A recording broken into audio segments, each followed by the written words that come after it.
Welcome back to the channel, you curd nerds. We've got another mock check ride for you today, and this one's going to be an instrument pilot mock check ride. Now, this individual used to be a meteorologist, believe it or not.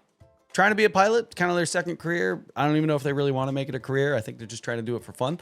But they used to be a meteorologist, and they didn't decide to tell me that until the end of the mock check ride. So there's some parts in there where they're obviously a little bit more on the meteorological scientific side and all that jazz, and I'm over here like, I don't know, the FAA says this. So like we're trying to pass an FAA check ride, and then at the end they're like, oh yeah, I'm a meteorologist, and I'm like, oh well, now I feel like a dum-dum. But this person, they don't look like your average pilot, right? They are punk, and I am not using that term derogatory. That's their words, not mine. And that's kind of one of the things that I really love about aviation, at least in the modern era, is it doesn't discriminate based on what you look like.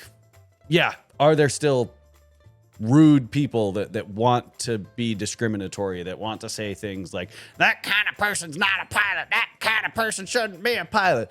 And you know what? Modern pilots like me, and hopefully you watching this video, don't agree with that. And we can include everybody in aviation. Again, as long as they're safe, they can pass the check rides. Pilot's a pilot. So without further ado, let's get into this mock check ride and let me know what you think on whether or not they would pass an FAA instrument check ride. Are you okay with us recording this mock check ride, whether it be for content creation on YouTube, Instagram, TikTok, etc.? Yep, that's totally cool with me.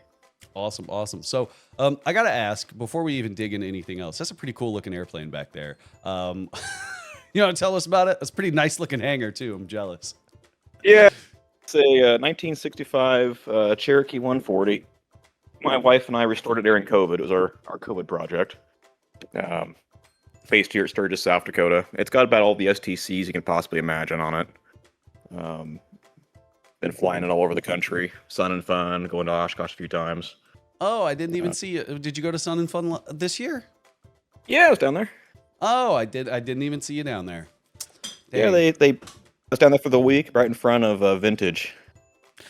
So yeah, Vintage camping, since it's old enough. But yeah, it's all fun. You know, I think I might have seen it there. I know with the paperwork you sent me, you say it's got a GNC 355, which is that is mint. Right.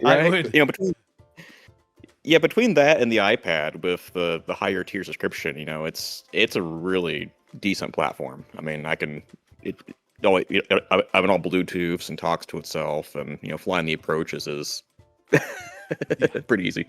Well, and I mean, just to give some context for anybody who's watching this later, the GNC 355, just the box itself is what, 12 grand?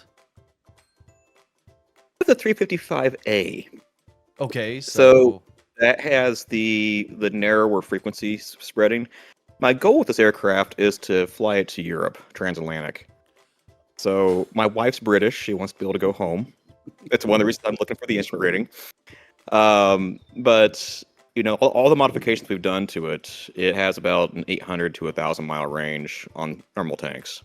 So I can put a ferry tank in there, and I can take the southern route, you know, St. John's to the Azores, stay over the shipping line. So if I have to put down, there's going to be something passing through there soon enough. Maybe I'll luck out and be the Queen Mary or something. But you know, we've spent the extra money on this airplane. It's kind of a plane savers project. Up in Kalispell, Montana, we bought it for about $23,000, pulled out of a snowdrift back in 2018.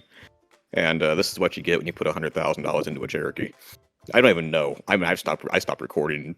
I stopped looking. Yeah. And that's a Cherokee 140. Like Yeah.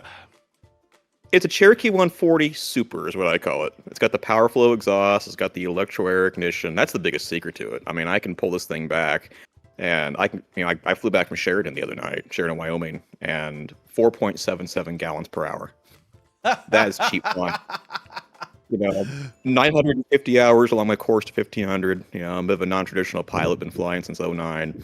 But this is my secret to keeping it cheap, or at least working back that initial investment. Yeah. But the Electroair is magneto replacement's the biggest secret to the whole thing. And you know, as far as best bang for your buck, I mean, it's got the VGs, custom wheel pants, fancy wingtips. You know, nods to you. I've seen my checkbook too many times.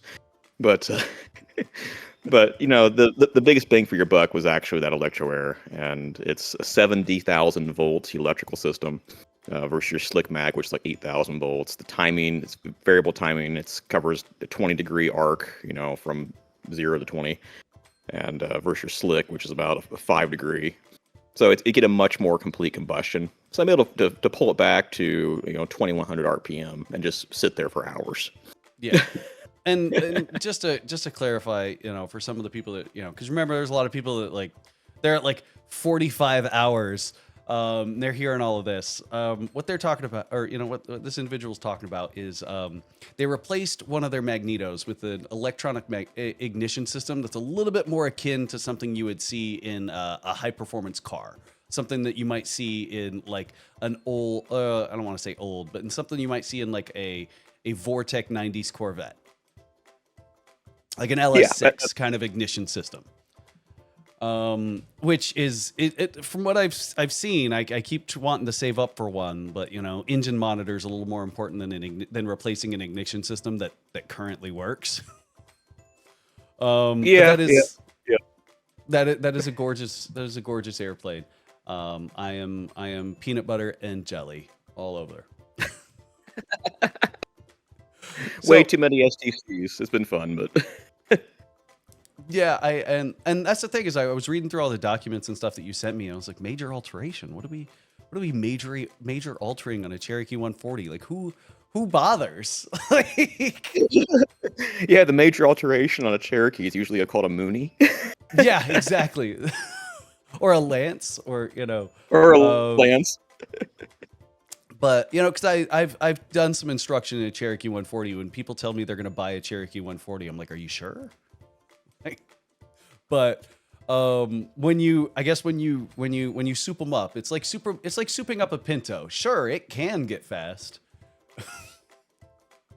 So let's get into this instrument mock check ride. Remember, you've already taken one check ride, so you kind of know the gist, right? Every check ride's got 3 possible outcomes: satisfactory, unsatisfactory, and incomplete. Satisfactory really just means you're consistently inside the standards. Doesn't necessarily mean you don't momentarily fall outside the standards.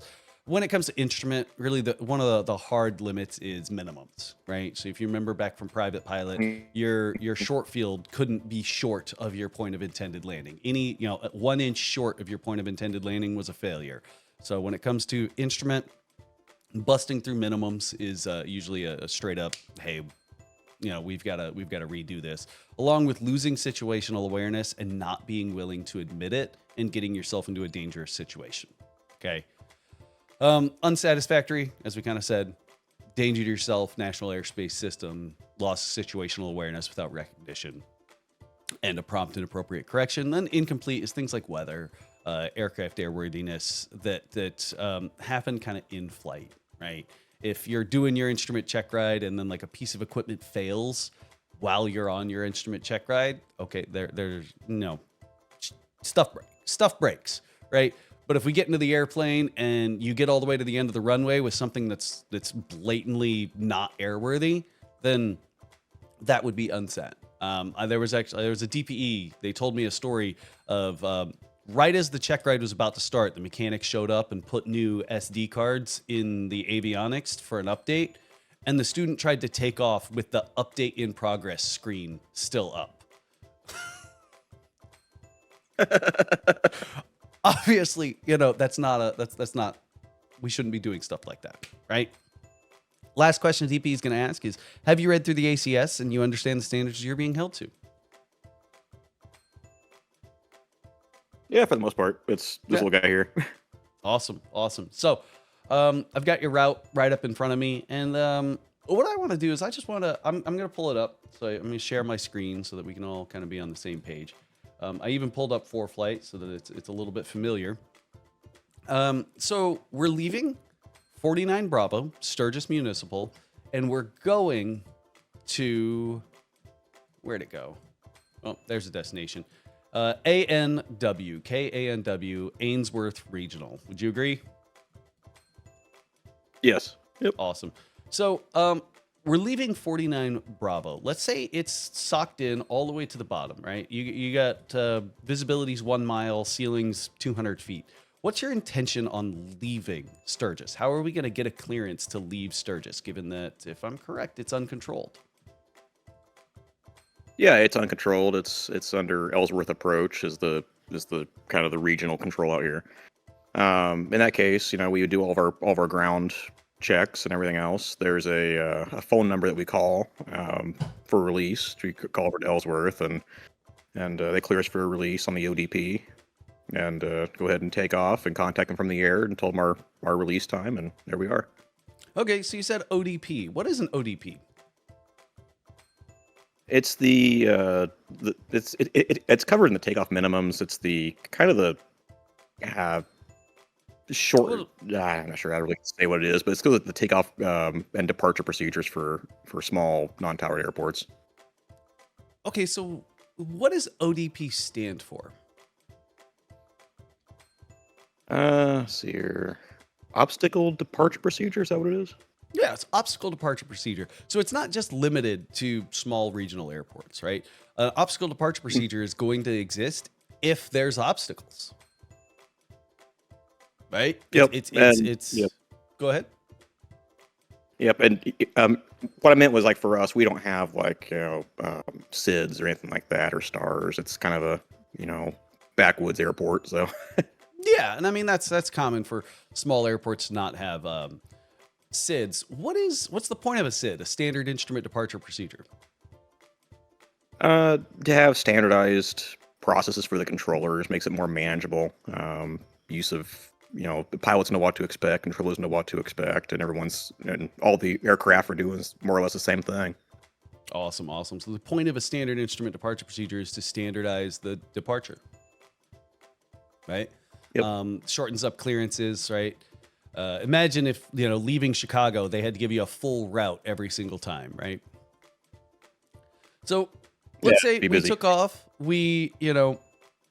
I'll give you a craft clearance real quick just so we can kind of run through this scenario. So are you ready? Just a second here. Oh, let me pull up your airplane for its performance profile. There it is.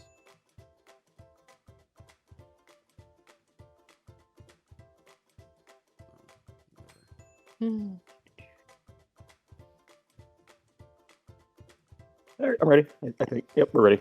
All right, so November 7-1 Kilo Tango, you are cleared to the Alpha November Whiskey Airport via runway heading up to 1500, then right turn south. Let's reword that. Sorry. November 7-1 Kilo Tango, you are cleared to the Alpha November Whiskey Airport via radar vectors, RAP, climb maintain 3000, expect 7000 5 minutes after departure. Departure frequency 12345, squawk 1212.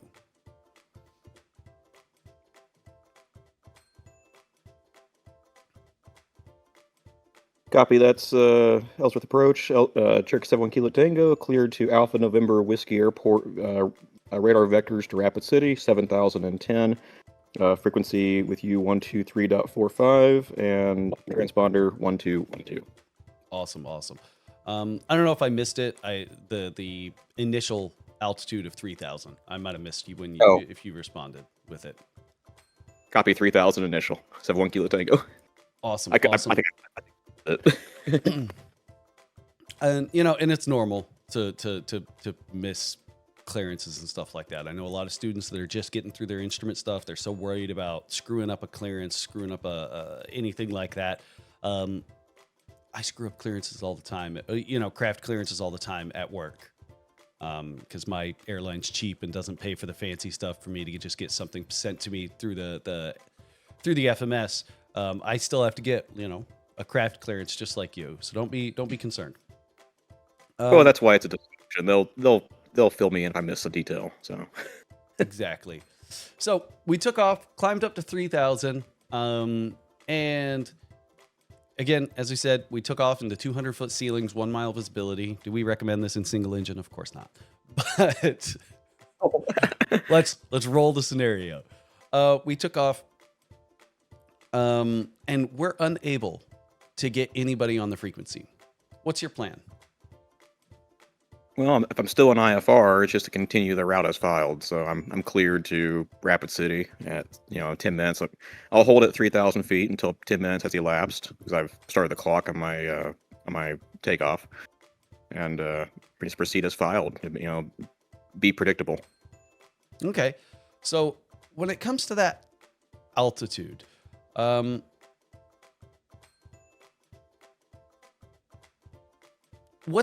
a fun little acronym your instructor probably used when it came to picking your altitude in the event of a lost comm situation, right? Yeah, it's a MEA, or it's like I think that's what the acronym is, but it's the assigned versus the MEA altitude versus the MOCA. The least of which, or I honestly I can't forget what the acronym is, but Okay, so the acronym it is MEA, right? it is MEA. Okay. It's your minimum en route, whichever it happens Yep. to be. Your MOCA, your AROCA, your MRA, your MCA, whatnot. Your expected or assigned, Mhm. right? So, Yep. would I hang out at 3,000 if I lost comms? I'd probably continue my climb up to 7, right? Because if I'm not picking anybody up, they were probably going to give me some radar vectors. They were probably going to vector me around any kind of obstacles that are around me, right? Me hanging out at 3,000 till 10 minutes. I don't know where they planned on putting me within those 10 minutes. But if they assigned me 7, I can be assured that I'm going to clear whatever I need to clear, right? Especially because what is this brown altitude right here? The off airway minimum altitude. Okay, so it's the off-route obstruction clearance altitude, the AROCA. There you go. Right? Yep. So at 3,000, am I going to clear any and all obstacles in this quadrant? Well, no, but that's the Black Hills are in that quadrant, and they're to the southwest, which is not in our direction of flight. Okay, sure. It's not in your direction of flight. And you're familiar with this area. I guess that's kind of what I want to point out. Yeah, Right. our field elevation is about 32, and then 3,000 gets me at 62, and I'm moseying along at 62 all the time out here. Okay, so let's redo this scenario here. All right, the AROCA here is 8,000. Would Yep. you be comfortable just sending it, saying, I'm pretty sure I'm going to miss whatever mountains are out here? Yeah, I don't know what's out there. I mean, I could look at the Exactly. sectional and kind of piece it together. My 355 will keep me honest too, but why trust technology like that? Yeah, so I'm going to trust this number over my 355 and over my iPad all day, any day. So we're cruising along. You decided, hey, we're going to go direct wrap because it was expected radar vectors wrap. What's this X, this flag with the X on it? Like cross altitude? Okay, so it's minimum crossing altitude. And I'm wondering if ForeFlight has kind of cut it off. So I'm trying to Unfortunately, the chart's split right there. It's really bad, honestly. Yeah. Let me see if it'll just. Oh no, that's not what I wanted at all. I was hoping that it would give me an option to stop doing the little split thing right there. So it's kind of hard, but we recognize that's minimum crossing altitude. What altitude? Let's say that this minimum crossing altitude is 8,000. When do I need to start my climb? Is it before this altitude or is it before this flag or after this flag? Be after. So remember, it's a minimum crossing altitude. MCA, minimum crossing altitude. I need to be able to cross at that altitude. Oh, okay. Okay. It's defined right there for the altitudes for it. Oh, did you see it? Yeah, it's to the right under. So. Oh, pan to there the it right. is. I'm an idiot. But it's based on the airway. Airways in the direction for west and southwest. So it's not even applying to us because we're not going that direction. Would you agree? Yeah, that's all the stuff going towards the Black Hills. Awesome. Don't you fly to Mount Rushmore. So we're on our route, right? Again, still lost comms situation. I just want to ask, why is this route blue and this one's black? Like, what's the big difference between these two? The blue is defined by the GPS, and usually they have lower MEAs than the black. The black is defined off the VOR. Okay, so the blue is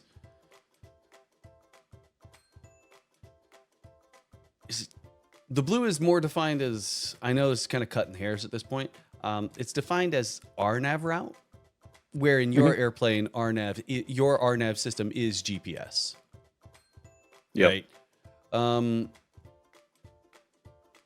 Awesome. So we know what the difference between those two are. Now, we see these two little hash marks right here. What are these telling me?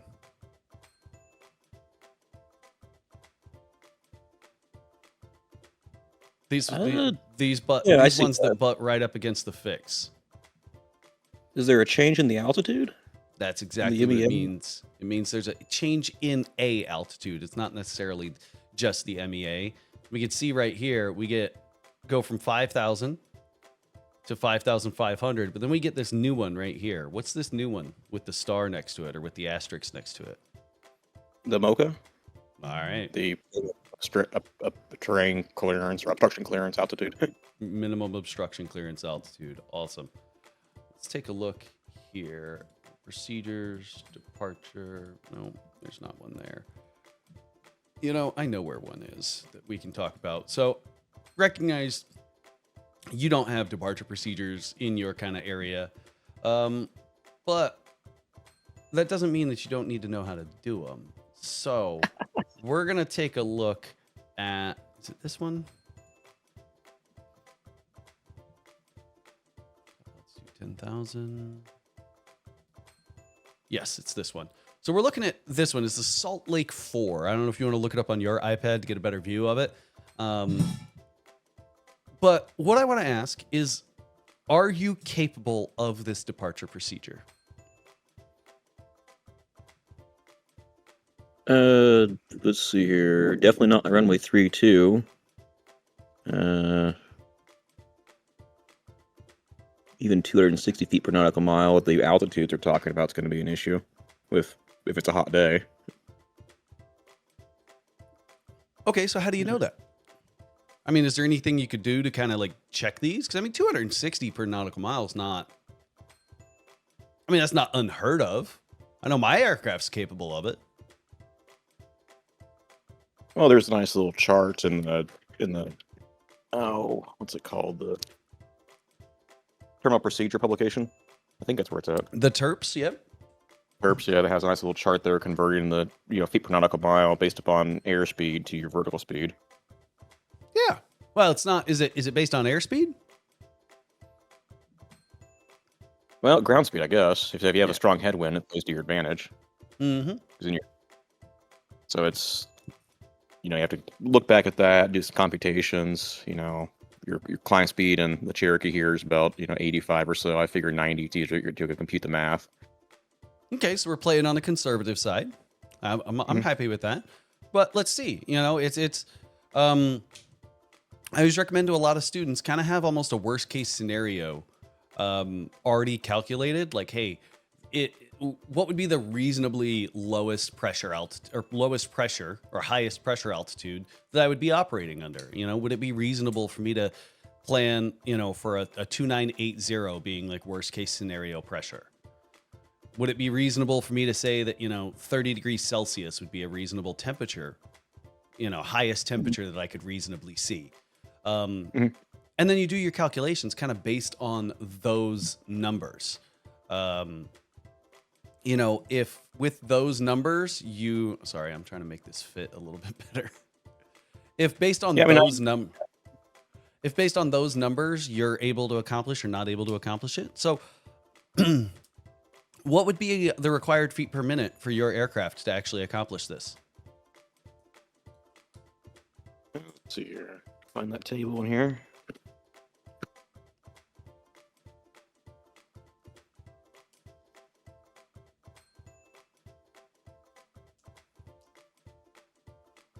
All right. I'm looking at this little printout here. Yeah. But yes, here, descent table, climb table, 260 per nautical mile.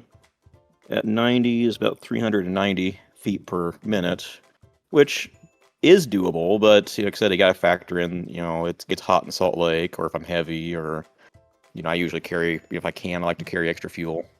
Okay, so let's look at the weather at Salt Lake today. So the weather at Salt Lake today, it's 10 miles clear, temperature 26.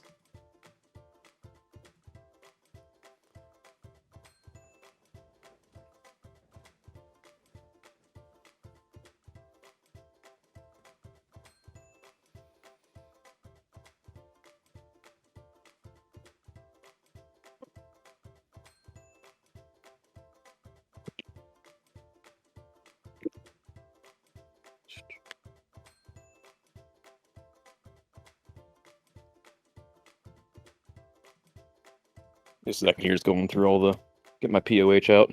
No, you are fine. And then this is a normal thing. Like, I don't know if you remember for private pilot, then they give you some numbers to see if you could calculate a takeoff distance, just to make sure you weren't just kind of fudging the numbers based on what you were familiar with.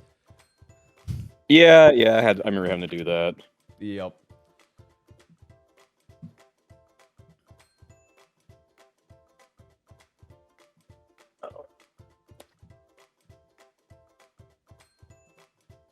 And when you own an airplane, the paperwork just accumulates. Oh, believe me. My POH is a joy. Actually, my POH is fine. It's my maintenance manual that needs work. Or not manual, but logbook.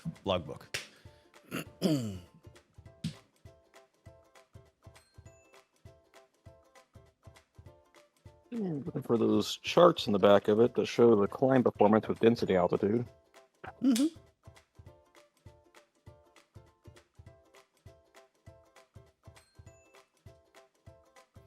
So yeah, what I was saying is a little bit earlier. With my airplane, I know my airplane in like the worst case reasonable scenario can maintain like a 380 feet per minute, or not 3 feet per minute, but it's like I think worst case scenario, my airplane can do like 300 and change feet per nautical mile. Right. So when I'm looking at these departure procedures, I know like, hey, anything greater than 300 feet per nautical mile, I need to do math. Right. But anything less than 300 feet per nautical mile, I know I'm solid. Even at work, my company did it in our worst, fattest, slowest, most old, least performance Airbus A320. We know we can maintain at least 783 feet per nautical mile. Right? So if I have that math kind of already done, it makes these things a little easier to work through. So before your check ride, try and build that. Right? So that when the DPE is like, hey, can you do this departure procedure? You could say, well, I did some math and I found that in the worst case reasonable scenario, saying, forbidding, a volcano erupts or Yosemite decides to, go nuclear or something like that, I should be able to accomplish 280 feet per nautical mile in worst case scenario. Gotcha. Yeah, I'm usually comfortable with 400 or so, but again, it's a function of density, altitude, and loading, and all those sort of variables. Let's see. I know you sent me your POH, right? Yeah, I'm not finding the right chart in here for only performance and all that. That's the supplements. AFM. That's what I'm looking for.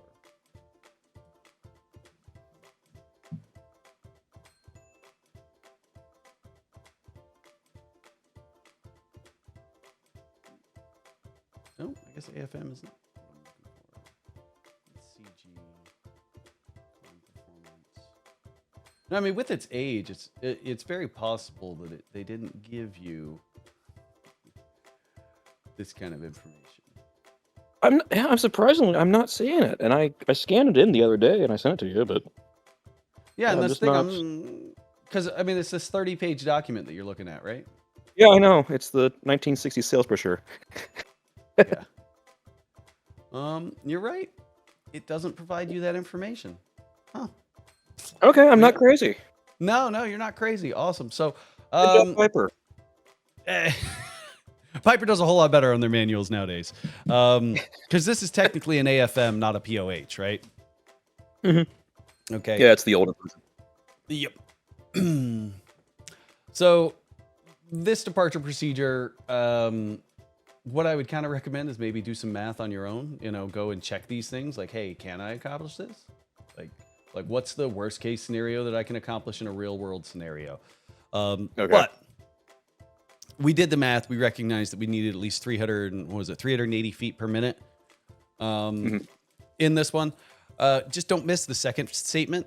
It says on assigned heading of 283 clockwise to 343 with a standard of 400 feet per nautical mile. I've seen a lot of DPEs pull this one out because the students don't recognize that it's a 2-stage climb. So you've got your first climb of 260 feet per nautical mile to 6,000. Then you've got a second stage, 400 up to 8,300. Oh, so yeah, go back and actually reading the rest of the statement. Yep. And that's the reason I bring this one up. Because a lot of students, they go through, they do the math, and they're like, yes, I can do it. And they go, are you sure? And they're like, yes, I'm pretty sure. Okay, well, you didn't read the whole thing. Yeah, 400 feet nautical mile, it's a definite no. Yeah, no, I know. Not in a Cherokee 140. Awesome. So, lost comms, we're getting to VTN, Victor Tango November, and we get the weather from ANW. Let's take a look at ANW real quick just to make sure.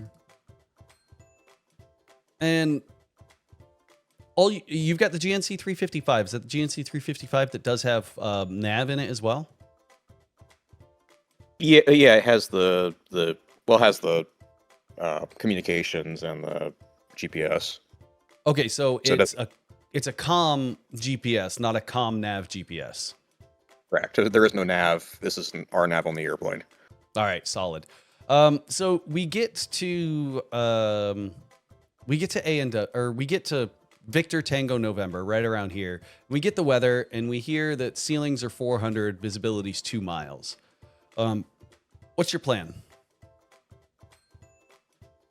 Well, look at the chart and see if I can actually do that. But that's beyond my personal minimums, put it that way. But okay, so that's what I mean. But well, I was more looking as personal minimums are great and all. We could divert to our alternate. What's your alternate?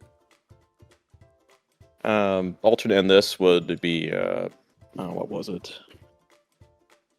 I think it was Lexington. I think what I used. Okay, what do you know the identifier for that? Yeah, but just look it up here real quick. I've been to Lexington a few times. It's a good little airport. That's Lincoln. Norfolk, Sioux City. I don't even know where it is from. Oh, found it. LXN. LXN, that's it. Yeah, it's Lexington, Nebraska. All right, solid. So we decided, hey, 400 foot ceilings, not going to happen. We decided we're going to divert to our alternate. So with that in mind, how am I going to fly to my alternate? Like, what's your course of action? Given that we're lost comms and we're trying to be predictable, what route are you going to follow? Are you just going to say, hey, I'm at VNT, let's just go direct Lexington? Or VTN, let's go direct Lexington? That's a really good question. I've never seen that one before.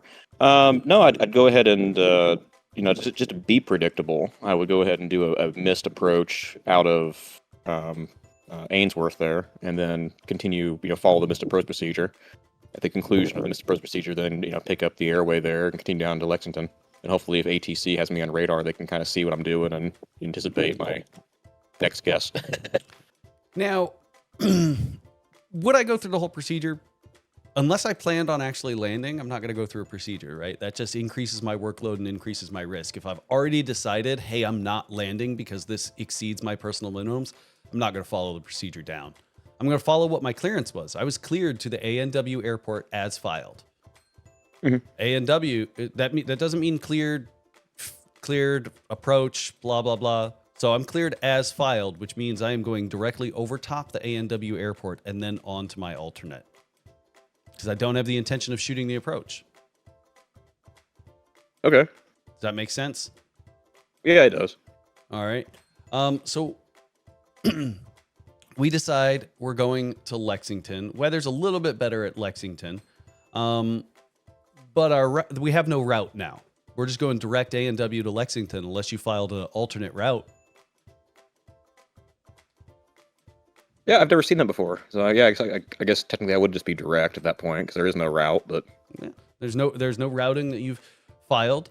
So we're going direct there. The weather's a little bit better at Lexington. We're looking at 700-foot ceilings with 2.5 mile visibility. okay. So what are we going to do now that we're going direct to Lexington? Talk me through the whole plan so that we can get on the ground at our alternate. I'll check the weather, see what the winds are favoring. We have a couple of different RNAVs there we can pick from. Let's say it's a direct crosswind at 5 knots. So it's a horse apiece either way. All right, you pick one. I like to fly with the most help I can get, so I prefer the LPV. So I look at those real quick and see if either one's an LPV. Okay. And if that's the case, that's the one I would probably choose. So we got LPV runway 14, and then we got LPV runway 32. They're both LPVs. Oh, perfect. Yeah, I'm coming in from the north. I guess in that case I would just say, well, we're going to be 14. Awesome. So how are we going to do this? Are we just going to beeline it straight to the final approach course and send it? No, you have to do your initial approach fix and still put in the approach. Okay. Okay. So remember, if we are on a route, if we're lost comms and we're on a route that doesn't take us to an approach fix, what are we going to do? You're on a route that doesn't take you to an approach fix. With no communications, right? Yep.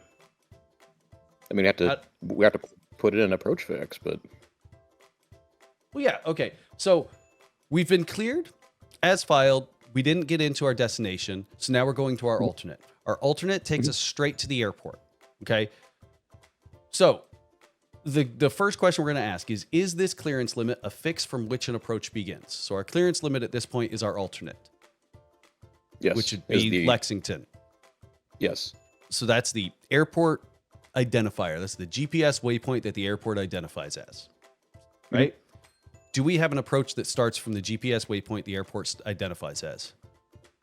No. No. Awesome. So at EFC or clearance limit, if no EFC is given, proceed to a fix from which the approach begins and start the approach. Mhm. Have you ever gone through that whole scenario where we lose communications, we end up at a fix that we can't start an approach from? What do we do now? Not that derivation of it, no. Okay. Well, that's kind of what we did, right? I was trying to see what your plan was in the event that we were going to go to A&W, because I saw that it looked like maybe you had planned with an approach in mind. Is that what all these fixes are? Yeah, I just loaded the procedure approach. I got the winds this morning. It's kind of gusty, so it's pretty predictable to where we're going to be at. But Awesome. So we had that plan in mind. So once we get to our clearance limit, we know we can start the approach. But given that you said, hey, I'm not going in because this is below my minimums, we're diverting to our alternate. So now we don't have a fix from which an approach starts. So now what do we do? Does that make sense? yeah, it does. Awesome. But yeah, you're cleared to the airport. So that's That a was weird one. Yeah. And that's why a lot of people... so I'm not going to lie. I'm lazy, right? I'm lazy. And when I file IFR, I file direct to the airport. This is going to get me in trouble one day because I'm going to end up in this scenario where I'm going to lose my radio and my clearance limit is the airport. So Yeah, my I estimated... it's interesting. So my estimated time of arrival, let's use, it's currently 11:40 right there now, local time for me. Let's say my ETA is 12 o'clock. So my clearance limit is the airport, and I get to the airport at 11:45. So I'm there 15 minutes before my estimated time of arrival. I need to stay at my clearance limit holding until I can start the approach and get to the airport as close to my estimated time of arrival as planned. Yes. 15 minutes is pretty close, right? But let's say for some reason I caught like a 50 knot tailwind and now I'm at my destination an hour early. Does that make sense? Yeah, it does. I'm going to be stuck holding at my clearance limit for an hour until I can get close to my estimated time of arrival for me to leave my clearance limit and proceed direct to an approach fix. So with this situation, since we're going to our alternate, we don't really have an estimated time of arrival. So we would go direct to the airport and then depart the airport fix to whatever procedure we decided that we were going to do, right? Whether it be the 1-4 or the 3-2. So if we got to the airport, we could proceed direct GMAC and then do the procedure turn, proceed back inbound, and do the approach. But you have to cross over the airport since that's the point that you were cleared to, and then you can take your initial fix and okay. Yep. Which is what, and I know there's a lot of students that get really confused about like, why the hell are procedure turns published? Like, I have never done a procedure turn in my life. It's for this exact reason, because how are you going to go to your clearance limit and then turn around? This is how you do it. You go to your clearance limit, you track outbound towards the fix, do your procedure turn, then head inbound. Gotcha. Okay. Does that all make sense now? It does. It does. You're almost using the airport itself as an initial point, but it's not. It's a point to get you to a point. Yeah. Well, because you failed to do the smarter thing and file to a fix in which the approach can start from. I do this all the time. When I'm filing IFR in my personal airplane, I'm just like, GPS direct, give me a full route. I don't feel like planning. I'll plan for the Aroka. Which is a little different for me because I'm out in Wisconsin. The highest mountain out here is like 3,000 feet. For you, it's a little different. You know, highest mountain's 14,000 or, you know, something like that. You know, when I flew down to Sun and Fun, that's what I did. It was GPS direct the entire way. If you don't like it, give me a route, because I got tired of building this huge fancy plan and then go, nah, we don't like that. Here's a full route clearance. But that's going to get me in trouble one of these days with a lost comms situation. Makes sense. This is all good information. I've never heard this before. It's great. Okay. So awesome. Now, since we've got one of these pulled up, let's just use the 1-4 as an example. If you want to pull this up on your end, what I want you to do is just give me a briefing. Let's pretend I'm the DPE. Brief me through this approach in this scenario. So we're proceeding direct to our alternate. We're like 50 miles from our, you know what, let's make it a little closer. We're like 10 miles from our alternate. So give me a briefing on what the plan is. All right, the plan is to fly over the airport itself and then go out to the initial approach fix, GMAC. So looking at got our chart pulled up here. We have all of our frequencies. We have the weather is 121.02. Put that in, get our weather information. It's under Denver Center. We lost comms, and we can keep trying, see if we can get somebody. Unicom 123.0. Let's see here. The approach course 136. Runway is almost 5,500 feet long. The touchdown zone elevation 2413. Same as the airport. It's a pretty flat field, which is kind of nice. Of course, looking, that's just this first part, but, making sure it's GPS RNAV runway 14 at LXN. Make sure we're looking at the right chart. Make sure it's not expired. So it's 15 May 2025 to 12th of June 2025.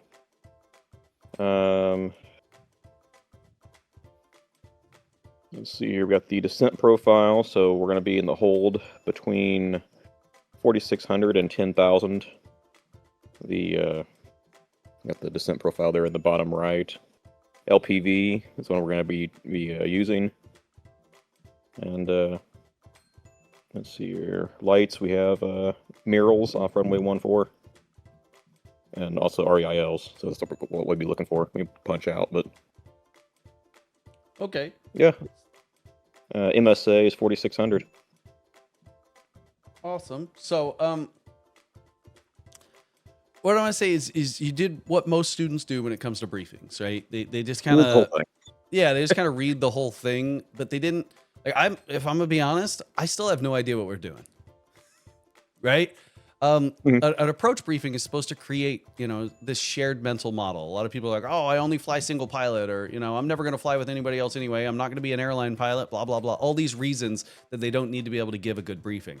The DPE is going to be in there with you, right? So if anything, you need to be able to give a good briefing because, well, you at least want the DPE to think you're not an idiot and that you know what you're doing and that you know what you're talking about. Especially if you're doing your check ride in actual IFR. Right. So, hey, we're 10 miles from our clearance limit. We have or the way I would brief this, right? And this is just, again, with experience, you get better at this. So, just some practice in mind. The way I would brief it is, hey, we're 10 miles from our clearance limit. We're still in lost communications, but I do have Denver Center up in the event that we get a hold of somebody. I'm also monitoring 121.5 in case they try to get a hold of us on that. Once we reach our clearance limit, we're going to make a right turn and track outbound towards our initial approach fix at JMAC. And then we're going to do the procedure turn. It's 5-mile legs. It looks like it's going to be a teardrop entry or maybe even a parallel entry, whichever one the GPS wants to give us. Once we hit JMAC, we're going to descend down to our final approach fix of 4,200. If we have vertical guidance by then, we'll go ahead and just follow the vertical guidance down to our minimums of 2663. If we don't see the runway by then, we'll do the missed approach, which is climb to 4,600, direct to Tepidie and hold. If we do see the runway, we'll land. There's a grass runway that crosses it, so just be aware that there might be some dirt or something down near the end. And it'll be a left turn off down at the end. We are not authorized to circle for the grass runway. Airport elevation is 2413 and touchdown zone is also 2413. So I'm not going to expect any slope. You got any comments, questions, concerns, or additions? No, it's not good. Right? So you see how that was a story of what our plan was, as opposed to, hey, this is all the things the chart says. Right? A lot of students get so concerned, like, oh, I need to touch on everything that's on this chart to make sure that they're not like, oh, what about that one thing? Right? Tell me a story of how we're going to get from where we are to the ground. Because that's the whole point of a briefing. A briefing is not to make sure the DPE doesn't get you with a gotcha or your instructor doesn't get you with a gotcha. Right? A briefing is to ensure that we're all on the same page. So it's okay then to pull the chart up, stare at it for a few seconds, and get that story, get that narrative written in your head, and then yeah, I mean, that's what every single airline pilot does. That's what even as a general aviation pilot, even when I'm flying around with my buddy Mo, who's not a pilot at all, we lost comms on the way, bringing my airplane back from Kansas. We're trying to dodge thunderstorms, and he's over there jamming to Jimmy Buffett eating cheese combos. Has no idea that we're in danger.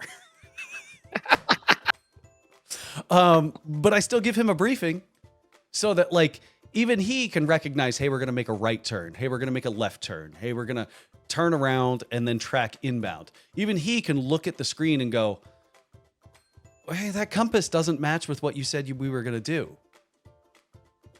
Does that make sense? Mm-hmm. So even if you're never planning on flying with another pilot, don't think that your passengers can't read a screen, right? And hey, usually have the wife on board, and I treat her as kind of like an extra pilot. She's always there, so exactly. Is she rated as well, or is it just you? Oh, just me. I'm pretty sure she knows enough to get herself out of an emergency if she needed to, but she has me do all the flying. Okay, yeah, and I mean, here's the thing. That's fine. If that's the extent of the training that she's got. That's what it's actually pretty funny. A lot of the big, fancy aircraft, they even offer spouse training, which isn't it's not a rating, but it's enough for them to talk to ATC and get the autopilot to take them to the ground. So that seems like what you've probably given your wife is, spouse training. Like, hey, this is how you're going to not die in the event that I can't operate these controls. Yeah, the airplane might require some maintenance when she's done, but she's lived. Yeah. Any landing in which the airplane can eventually be reused is a good landing to me. So let's go and take a look at one more procedure. And then we'll get just kind of almost like question and answer. Let's go look at Denver. I know a lot of times, you're not capable of doing an arrival, right? But that doesn't necessarily mean that there aren't arrivals that you might eventually get cleared for. So we just got this Dando 1 into Denver. And just right off the bat, I want to ask, are you capable of this arrival? I'm seeing flight level 180, 210, so I'm thinking no. Okay. Now, are those flight levels that you're seeing, are they mandatory altitudes? They're whatever MAA is. I'm not familiar with MAA. I should know MAA. I think that's the maximum assigned altitude. Oh, okay. Yeah. Maximum authorized altitude. Maximum authorized altitude. Pretty much saying like, hey, you can't go above this on this chart. Well, okay. So DME required. I don't have DME on board. Is there anything in your aircraft that you can use in lieu of DME? Well, for en route, you can use the Garmin. Is it just en route?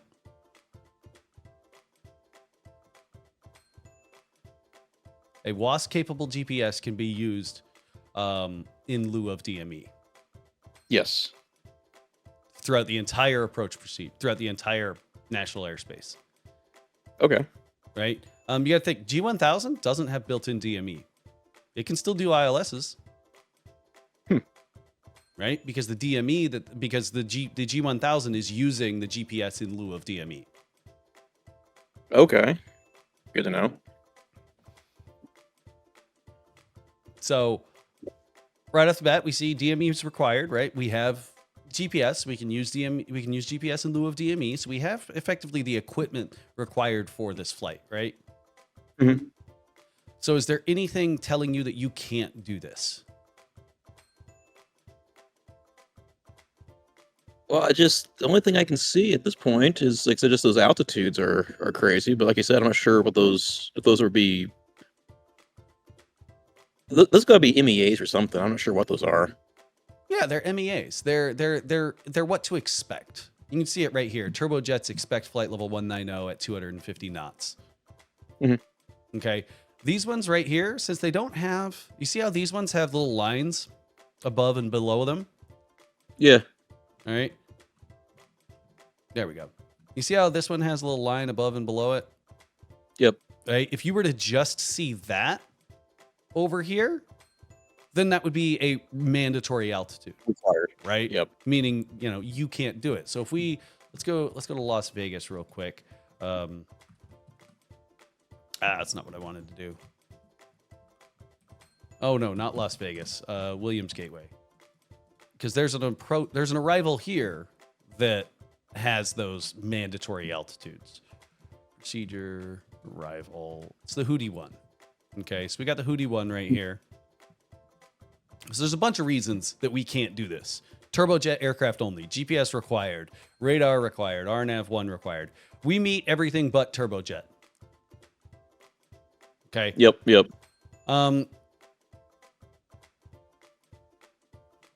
So we can see we've got Zuni, flight level 200 is the MEA.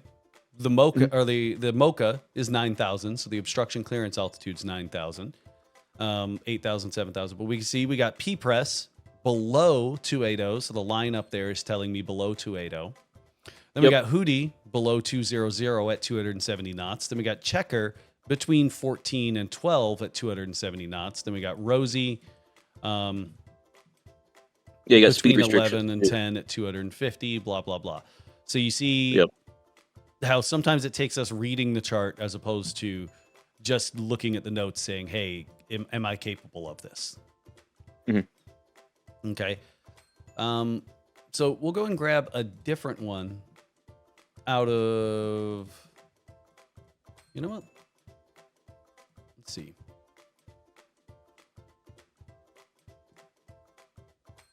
No, I don't like that one. Let's go back up to Denver and grab a different arrival. And have you ever briefed an arrival procedure?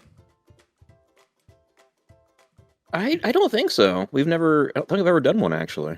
I've done, of course, all the approaches and such, but Well, your instrument rating doesn't limit you to, only approaches. So let's talk about this, right? It's fairly straightforward. We could get two different clearances, right? We could get cleared via the Longs 3 arrival, right? What that cleared via the Longs 3 arrival means is I am only cleared via lateral navigation. Okay. So that means I'm just going to go camper, graze, bike, blah, blah, blah, blah, blah. But I'm not going to follow any of these descent profiles. I'm not going to follow any of that. Okay. Now, if I get cleared descend via the Longs 3 arrival, that is telling me I am allowed to follow these altitudes down. So there's gotcha. Okay. two different clearances that we can get when it comes to a star. We got descend via or just follow or via, right? If you don't hear descend, don't descend. Really straightforward, right? So the clearance might sound like, hey, Cessna 123 cleared to camper and descend via the Longs 3 arrival. So I get that clearance. I'm going to go, hey, we're going to camper. Looks like from camper to graze, flight level 190. Then from graze to bike, bottom altitude's 190. But it does say that I need to be above 250 at bike at 280 knots. So we're not going to descend until we hit bike. And then we've got Vestal between 250 and 210, again at 280 knots. Then we got Longs at between 220 and 190 at 270 knots. None of these notes seem to apply to our operation right now, and we do have the equipment that's required for this. Do you have any comments, questions, concerns? See how easy that was to brief? Yep. Awesome. Now, if I got, hey, cleared via the Longs 3 arrival without that descend, I'd say, hey, we're cleared via, we're going direct camper. We're not descending along any of this route. We're going camper, graze, bike, bivvy, Vestal, Longs, no descents until cleared by ATC. That makes sense. Yep. I'm just on this particular example, I'm just looking here at bike being, at or above flight level 250. But yet graze is MEA's flight level 190 with a, MOCA 15.7. And then, bivvy is it's just weird what's going on at bike. There could be an obstruction or something there. Or there could be lack of radar coverage if you're below 250. Or there could be another arrival beneath it. There could be a number of things happening. When we go back to that Hootie one, very often they're telling us to ignore the speeds on this one because they're using those speeds to try and provide appropriate spacing. So these altitudes could also be ignored. So like the clearance could be descend via camper, ignore the altitude restriction at bike. Okay. Huh. Okay. So with that, I could go down to 210 because I got cleared descend via. Gotcha. Okay. Oh, look, it even goes on even farther. I guess I missed that. Sometimes they have 2 pages. So I would just say, when it comes to charting and whatnot, work through what regulation is that one about the lost communications. I got notes over here. 1 second.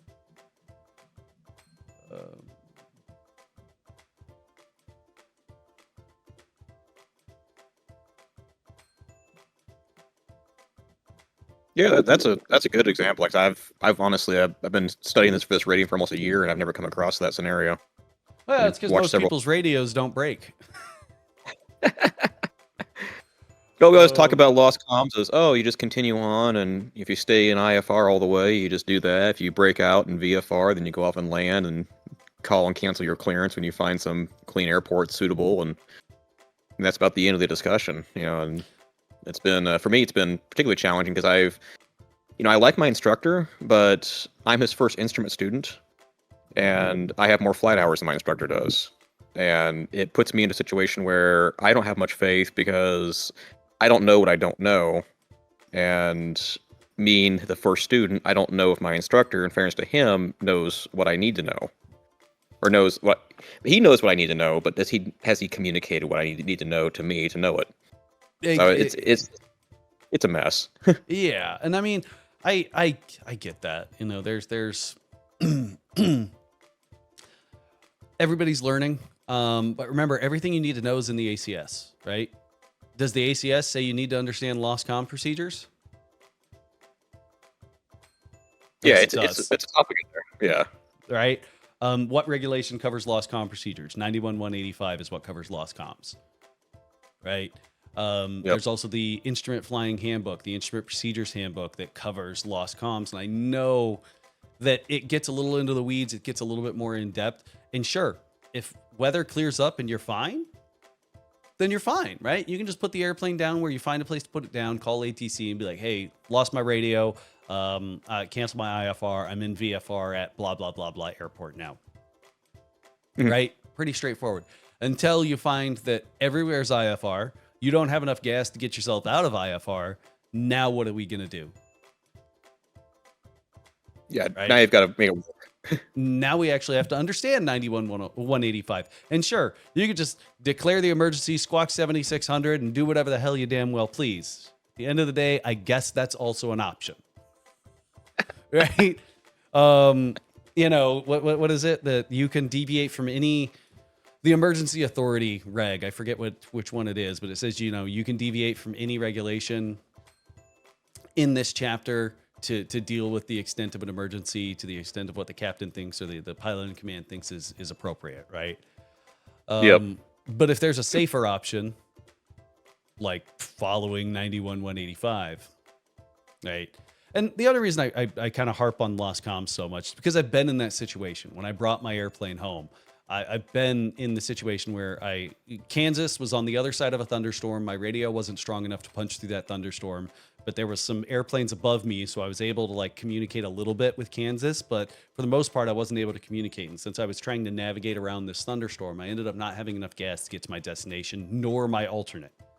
And then when I look at my iPad had dumped all the plates because I didn't turn it in airplane mode. So it tried to update the last time that it got signal and dumped all my plates because it didn't have enough space to download the new ones with the old ones still installed. Right?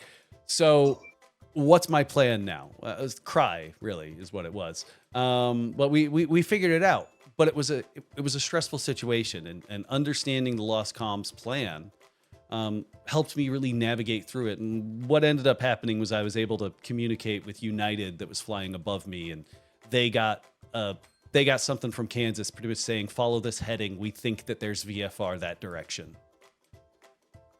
While my buddy Mo's over there eating combos, jamming the Jimmy Buffett. Okay. Wow, that's a good story.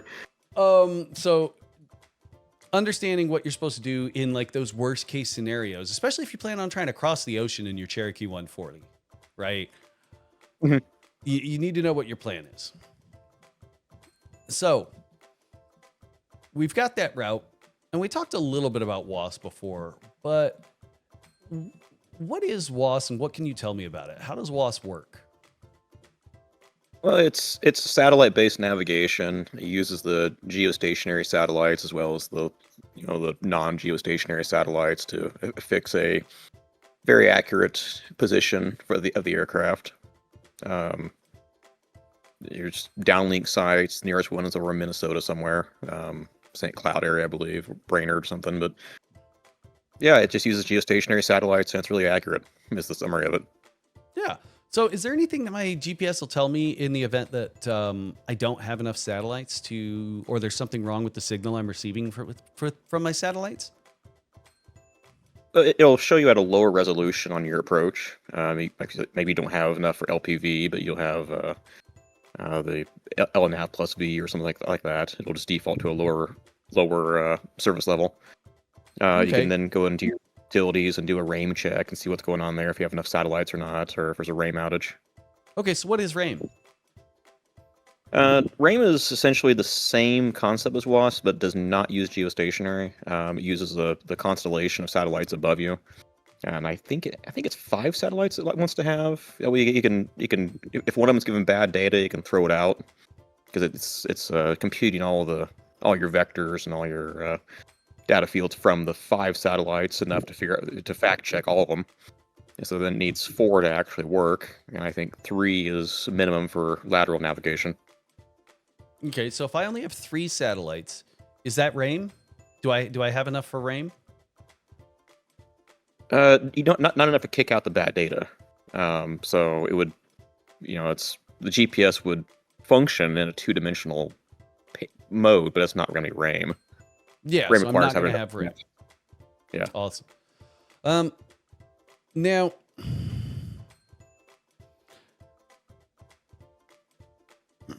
how do I word this? Because I know you said WAS and RAIM are kind of the same thing.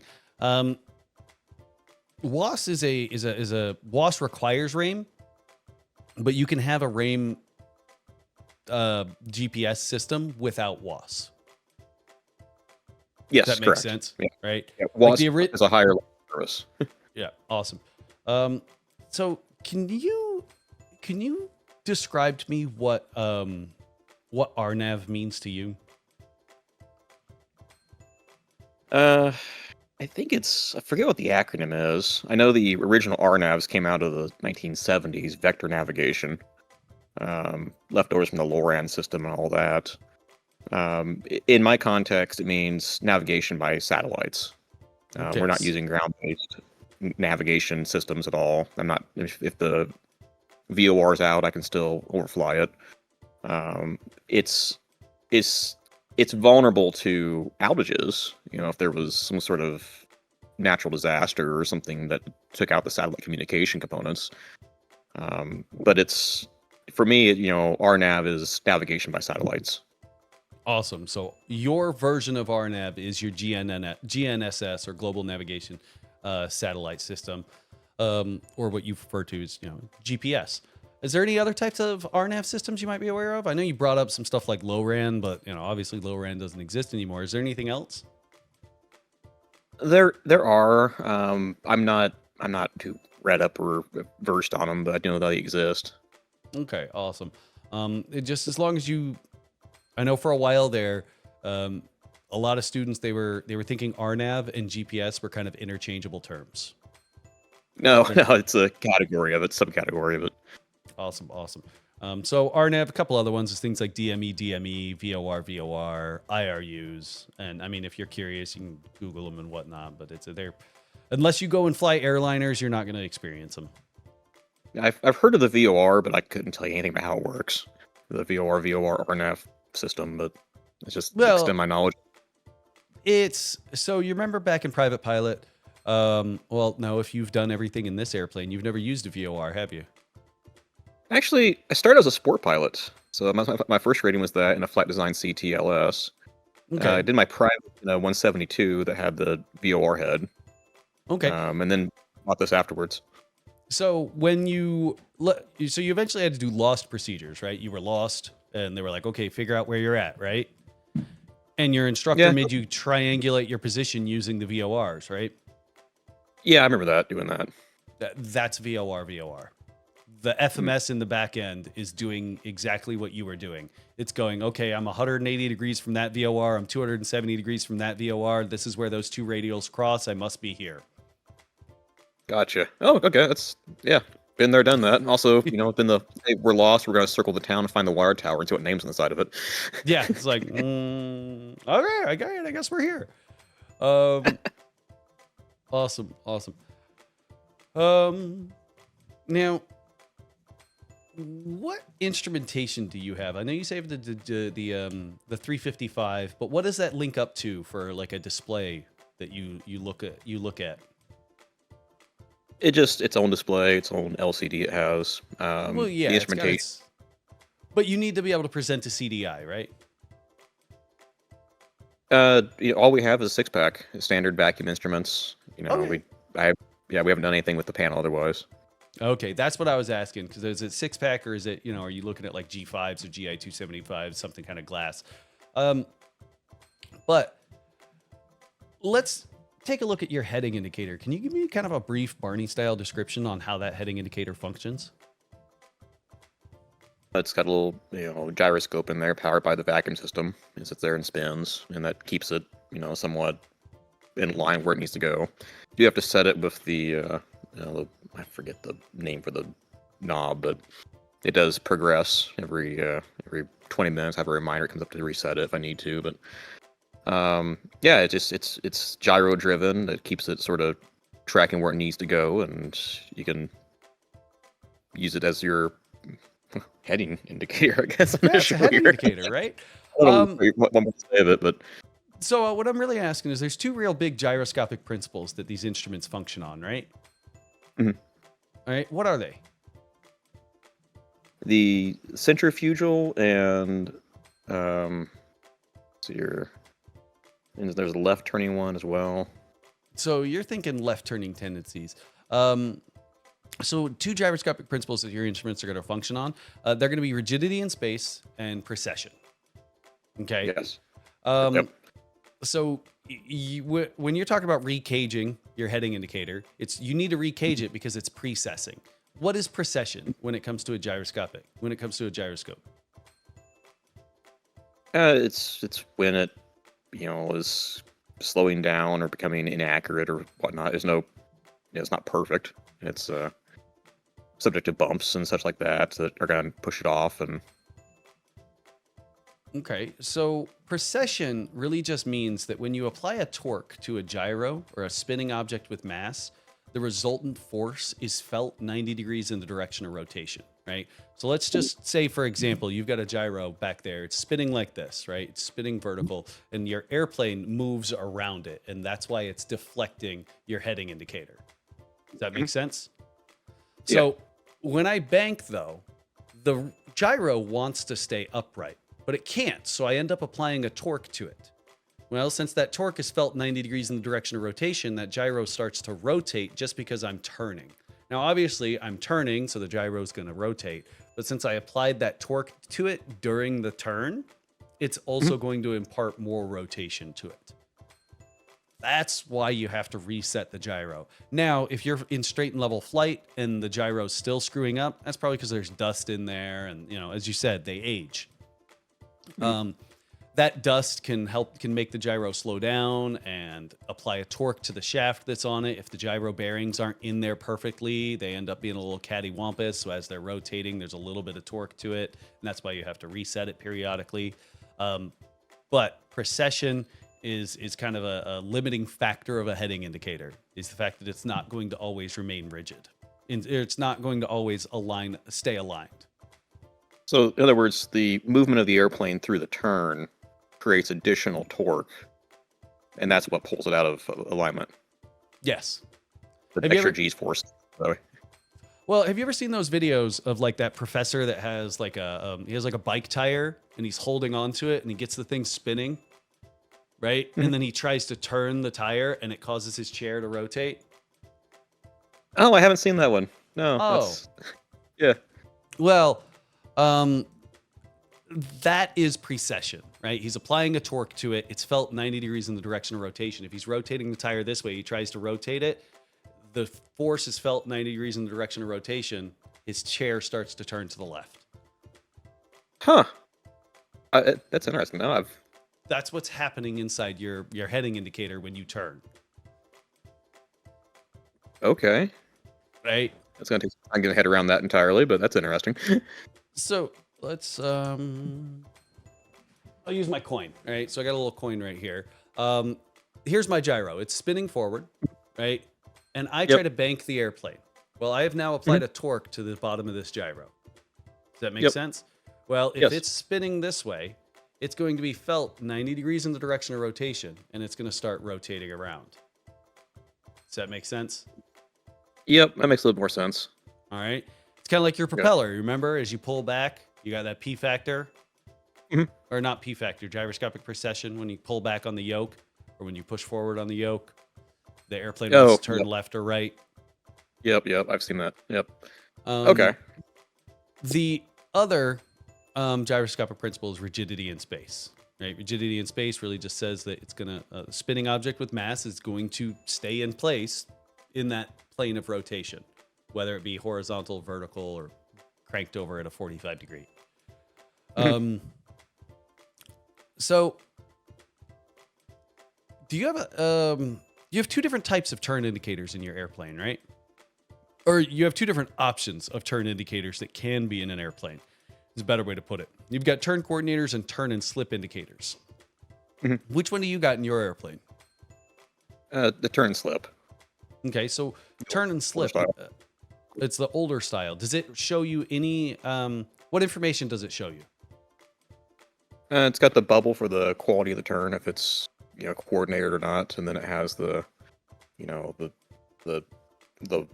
call it the line, the bar that goes back and forth. It tells you if you're in the the 2-minute turn or not.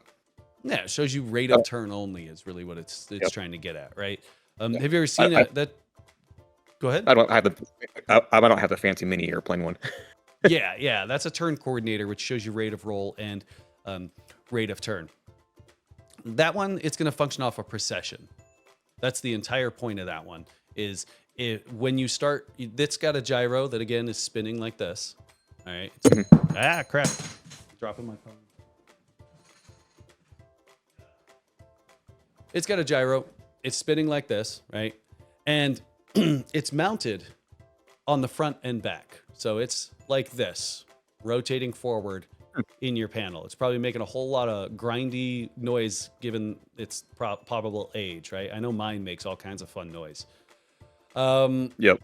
So that when you turn, it's applying that torque when you turn the airplane, and then it's causing it to deflect. That's why you're getting that deflection on the needle. Mm. And then it's got a little centering spring that brings it back to center. All right. Gotcha. Makes sense. Yep. So I definitely say go dig through, when it comes to your instrumentation, I definitely go dig through the instrument handbook, the instrument flying handbook. And even I think the PHAC has a chapter on instruments. And just kind of freshen yourself up when it comes to the internal workings of the gyroscopic instruments. Because you need to, having a solid understanding on what's going on inside those instruments will make it a little bit easier for you to understand if they're behaving properly. Mhm. Does that make sense? Yeah. All right. Now let's get into your pedostatic instruments. Can you kind of give me a Barney style breakdown on how that vertical speed indicator functions? It's vertical speeds. You go straight for the one I didn't know. A jerk. Well, I know the vertical speed indicator Yeah. it's a little bit more of a complicated one. So I mean, Yeah, it is. It is. I know it works off combination of the static. I know it's delayed 6 seconds or so. If you start your climber descent, it's a lag. Probably the least accurate of anything on the 6-pack, but well, really couldn't tell you about how it actually works. I can tell you about the airspeed indicator, but let's go tell you to about the altimeter. let's go to Microsoft Paint. It's we have the tools to. That's kind of the whole point of a mock check, right? Is to find the gaps. Is to find the spaces that we need to focus a little bit more on. It's not to get you or anything like that. It's to find like, hey, what can we do to be better here? So vertical speed indicator, just like any instrument, we've got Helen Keller School of Art, I guess. We've got a box. Inside that box, we have another box that can expand and contract with pressure, right? So with a vertical speed indicator, I just want to have my notes just to make sure. The little box inside the instrument will go directly to your static port. Okay. Let me make this a little bit bigger. It's going to go directly to your static port on the outside of the airplane, right? So Yep. as you climb and descend, different amounts of static pressure is going to be inside this box. Does that make sense? Yes. Yep. Now, really what this is measuring is what the pressure was to what the pressure is, right? So how do we limit how quickly the pressure can get in and out of this instrumentation? Well, what we're going to do is we're going to punch a hole in the side of it. And then we're going to put some restrictions on that little hole and call it a calibrated leak, meaning I know that only, let's say, 50 cubic feet per minute can exit this hole at a specific, at that rate. So that's how I can measure the difference, because if this can only let out, 50 cubic feet per minute, it's going to hold on to pressure inside of here, even if the pressure inside of here starts to go down. So if the pressure inside of the little box starts to go down, the higher pressure out here that hasn't leaked out yet is going to start to squeeze this box. Okay. Okay. So it's basically two bladders is what it would be, and how they're changing size. Yeah. So the that little bladder or that wafer, or I call it a bag of potato chips, is another really good example. If you've been on an airliner, as you climb, that bag of potato chips expands, right? As you descend, the bag of potato chips contracts. Now, let's put that bag of potato chips inside of a box that only expands, that only allows a little bit of air out at a specific time. Mm-hmm. That's kind of what we're doing here. So if the pressure inside my wafer, inside the box, inside the bag of potato chips, the bladder, whatever you want to call it, is going down, am I climbing or descending? Pressure in there is going down, so you have lower pressure outside than inside. Yep. So I have low pressure inside the box. High pressure is getting stuck inside, or low pressure inside the box, high pressure outside the box, inside the instrument is struggling to leak out. Am I climbing or descending? Climbing? I am climbing, right? Because as I've climbed, my static port is losing pressure, right? Because I go up, the pressure goes down. It's just taking a little bit longer for the rest of the instrument to catch up. And we use that to display a vertical speed indication on our instrument. Gotcha. Okay, that makes a little bit of sense. I'm sure it's a complicated mechanism of a lot of springs and gears and everything to capture that, but Well, yeah, I mean, once you end up, you have this little box that's climbing and descending, or that's expanding and contracting, and then you've got like a little needle on here that's on a little lever, and that lever's on a gear, and it's to be honest, I have a vertical speed indicator back at my I have my broken vertical speed indicator back in my hangar right now. I should probably just take that thing apart so that I can use that as a training tool. Now, is a vertical speed indicator required? let's see here. 91,205 is where it's at. I don't believe so. Okay. Well, I mean, do you not believe so, or are you sure? I'm not sure of anything. That's another thing you kind of gotta. That was one of the questions I hated the most while I was going through check rides. Right? Is are you sure? It's like, well, I was until you said so, until you asked, right? So let's see. Let's look it up. Do we need a vertical speed indicator for IFR flight? 91,213 here, inoperative.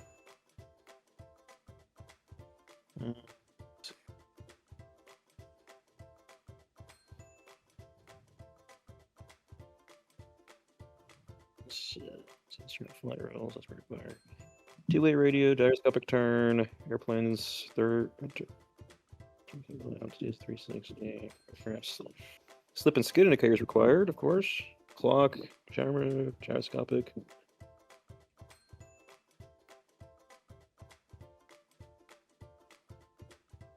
Section approved red line. Vertical speed, I'm not seeing it. In 205.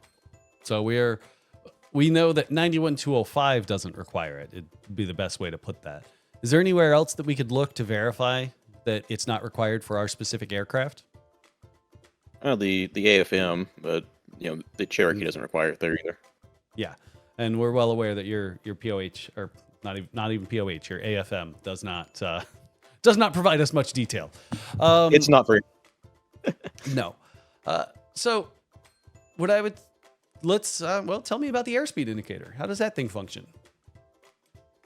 It's basically a pressure gauge that's reading the pressure force through the pitot mast. Okay. So with that in mind, would my airspeed indicator do anything weird if my static port was to get plugged?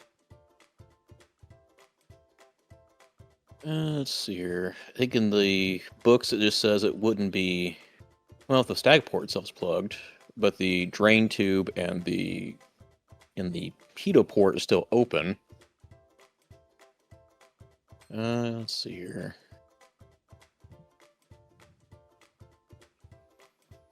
It uses the static port as the neutral air returned, but bases the positive pressure off of. So yeah, it'd be inaccurate. Yeah, it'd be inaccurate, right? So if my static port, where does the static port kind of go on your airspeed indicator? Like what? You know what? You're recognizing it would be inaccurate. Let's say my static port gets plugged up at my cruise altitude of, let's say, 9,000 feet. How is this going to impact my airspeed readings as I descend? As you descend, so the instrument thinks it's at 9,000 feet. Air's coming in. It's gonna read a higher airspeed. Awesome. So if it got plugged up at 9,000 feet, for some reason or another, let's say miraculously it got plugged somewhere in the line, so that the only instrument that's being affected is your airspeed indicator.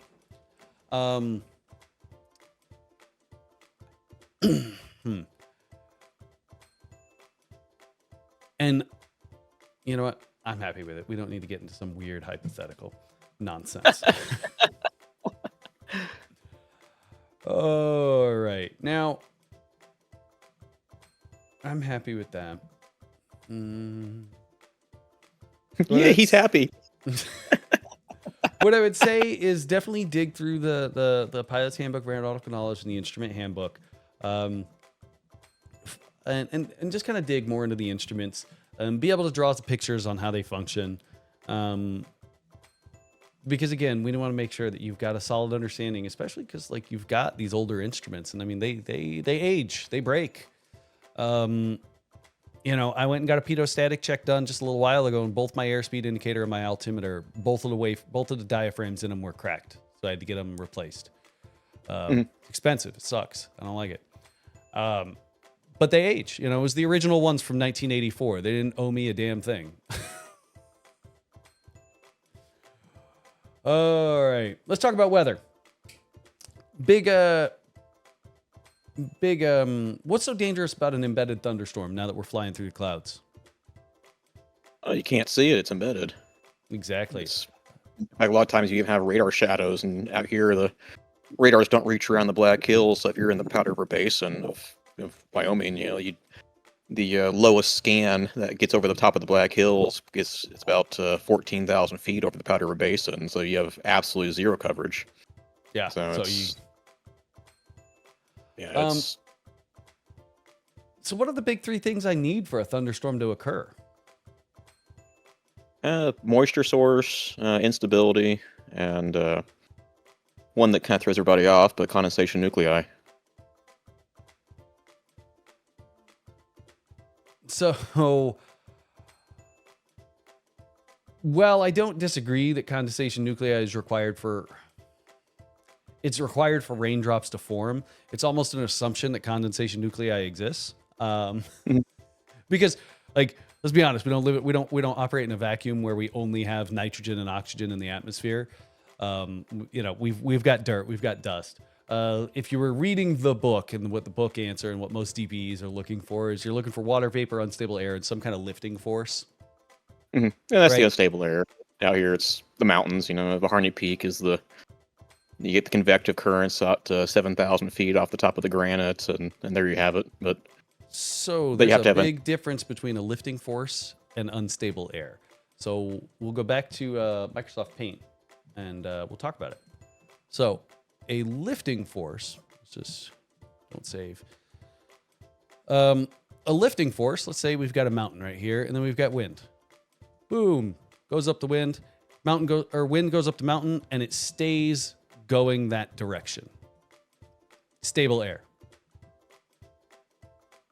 Right? Okay, so it's air, yes, if it is stable. Yeah, if it continues going up. So you see how we have a lifting force that isn't also unstable air? Yeah, If we I mean have it's the lifting force and then it wants to come back down and then go back up and then come back down and then go back up.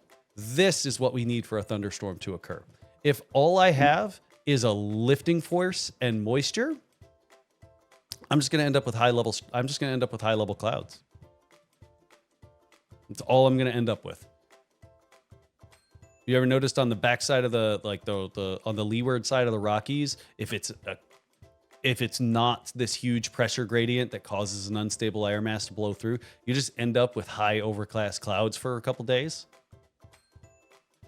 Yeah, I've seen some of that. If it's stable all the way aloft, but a lot of times what ends up happening is your convection will continue up through it follows along the dry adiabatic lapse rate. And if you have what's your trough or your trough event, then you can get Rossi waves that are actually you see them in the clouds. We have like the little zebra stripes in the air, but you can get some of that going on, and it doesn't always require a mountain. I mean, we get that here all the time with the Chinook winds off the bighorns that are re-uplift on the backside of the Black Hills. In fact, 90% of our weather begins here in the Black Hills for the entire continental United States. Well, yeah, and But you are correct that it doesn't necessarily need mountains to be that lifting force. What you can also have is over the deserts in Arizona, you end up with a bunch of hot air coming up that pushes the moist air that's coming from California up. And then since it hits some kind of cool patch, right? Since it hits some kind of cool layer, that's going to condense back down and want to start to fall. And then it hits that heat again and then comes right back up. Hits that cool patch again, starts to fall, hits that heat. There's your unstable air and your lifting force. Yep. All right. So the reason it's not condensation nuclei is because the assumption is that condensation nuclei exists. We will never be in an atmosphere where condensation nuclei doesn't exist. We have particulates in the air.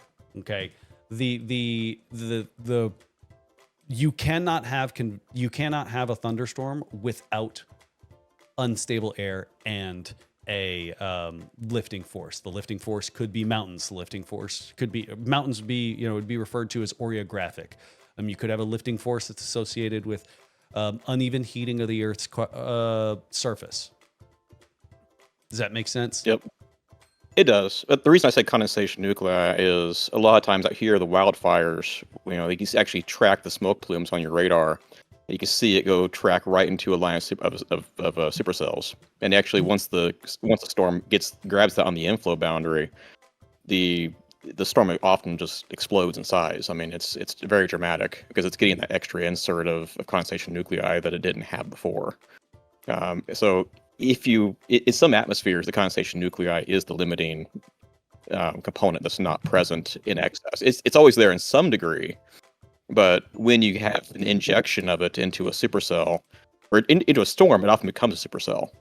So, and that's why I say it's one of the kind of unknown, lesser spoken requirements in the PICs. can I have a thunderstorm without a huge influx of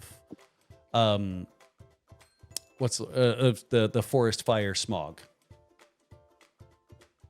Yeah, I mean, you could if there's enough other condensation source, nuclei sources, which is just up to whatever the air's been. If it's been, windy, like right now it's windy, I'm sure we're getting dust in the air. There's haze from Canada right today, but There's also pollen. There's also other particulate from other engines that are running, or from other aircraft that are running out there. The assumption is that there is condensation nuclei. Sure, if we take a mass of air to a completely sterile environment that only has oxygen and nitrogen and hydrogen, so that we can end up, creating water, will we get actual condensation? Will we get actual moisture? Probably not, because there's nothing for the water molecules to form to. There's nothing for them to attach to. But that's not the environment that we operate in. We what I'm getting at is that without an unstable air, I can't have a thunderstorm. Without a lifting force, I can't have a thunderstorm. Without moisture, I can't have a thunderstorm. Mhm. Right? I can have an atmosphere, I can have an environment that's missing all three of those things. It is impossible on our planet for us to have an environment that doesn't have condensation nuclei. Does that make sense? yeah, it does. There's always something out there, but All right. it's just a question of, is it in sufficient quantities or not? So, talk me through the kind of the lifestyle of a thunderstorm and how you would identify each stage. You have the building phase or beginning phase where it's you see like maybe some cumulus, some like little cotton balls in the skies. We casually want to call them as. Those begin to tower or whatnot, and and grow. Eventually, you'll see some virga dropping below it, and that's the mature phase where it's beginning to precipitate. Then you have the dissipation phase where the usually the base of it is reaching a higher altitude. It's slowly evaporating from the bottom up, and then it's eventually just kind of disappears in the atmosphere. Okay. So, which stage of this thunderstorm would you kind of expect maybe the highest chance of microbursts? Probably the dissipating phase, where it's Right. the thing's starting to it's gotten rain wrapped through its intake thermals. It's the sources that was keeping everything aloft is now no longer there, and it's kind of come crashing down. You Okay. get my mantis clouds start forming on it, and those sorts of weird things.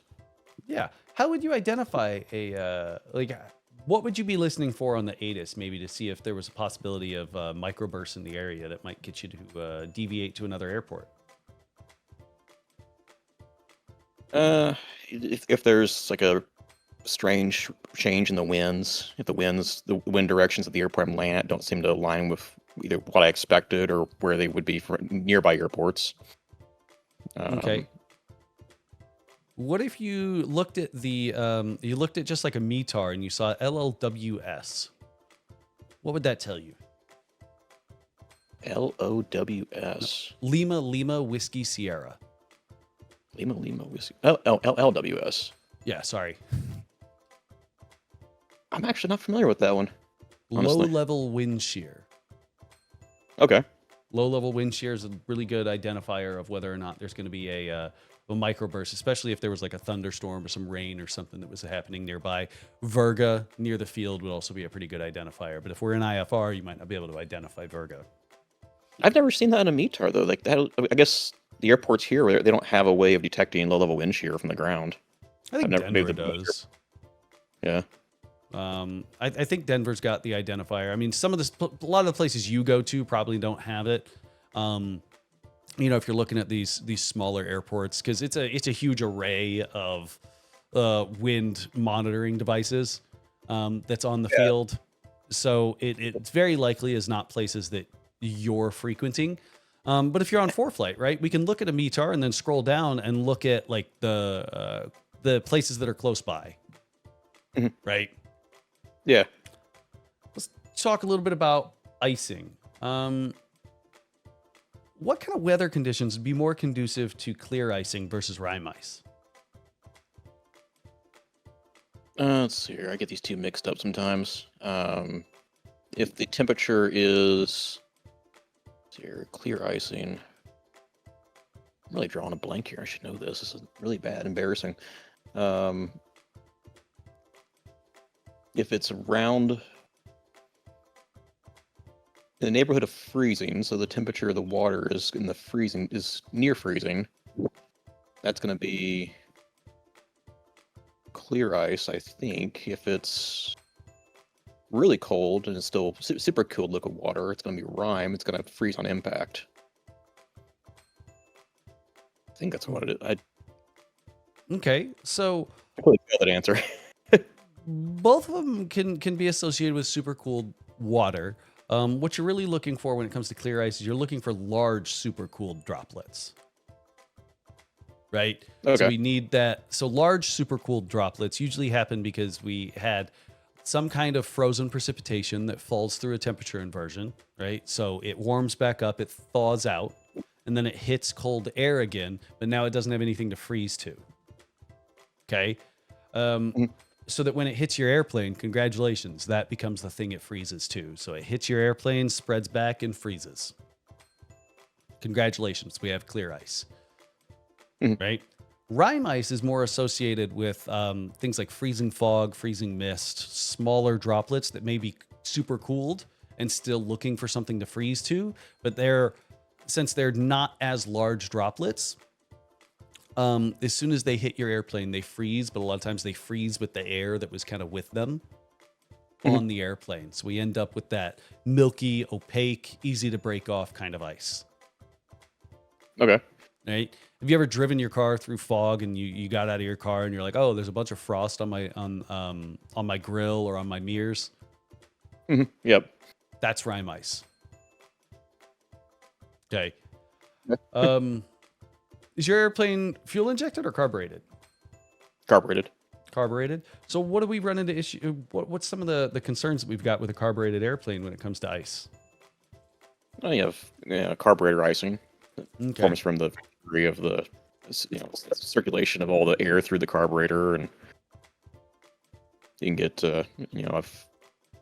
I've had 80 degrees Fahrenheit. I've had carb ice. I've had to blow out of there. I usually fly at a low power setting trying to save fuel, and it's a pretty common occurrence.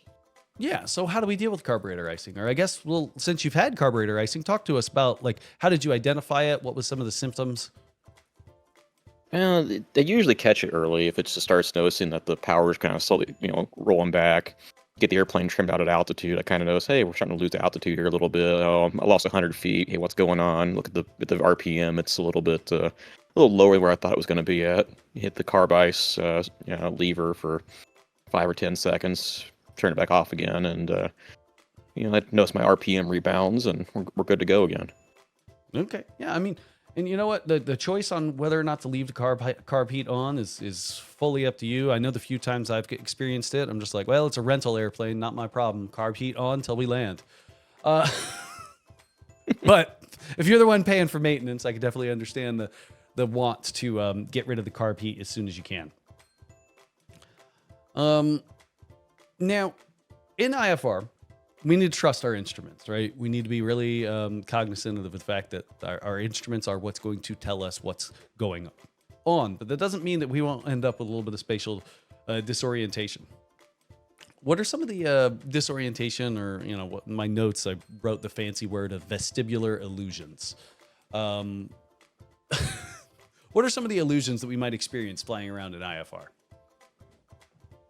Well, it's your inner ear always plays with you. Sometimes you get the one where you feel like you're turning, but you're not. Particularly if you one of my CFI did one time was he dropped a pencil. It was like, hey, you want to reach for that? Go over here, get a case of the leans, and whoa. Yeah, well, you just learned that one. Yeah. Don't turn your head to the side. Try to keep yourself as straight as you can for the entire IFR portion of the experience. You have the acceleration where it kind of pushes you back in the seat and it feels like you're, leaning forward, and you have the, deceleration. You get the same one, or the opposite actually. But yeah, just be mindful of the inner ear is your worst enemy. Yeah. As I always say, dumb monkey brains weren't built to fly. So now that we start putting them in the air, they always want to, orient themselves to the ground. So you brought up the leans. What could that lead to? So the leans usually is the start of a very often deadly event when it comes to IFR. Oh, just the downward spiral. If you're just looking at your instruments and you feel like you're turning, but you shouldn't be turning.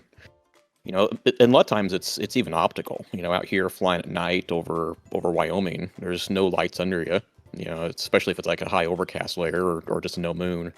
You're basically on instruments anyway, but it's you can easily become disoriented of sorts if you think you see something and maybe it's a fake horizon or you see that mountain over there and you think it's a cloud or the other way around. It just becomes strange. Like one of the weirdest ones I had was actually flying with my wife, and of course I was in the left seat, she was in the right seat.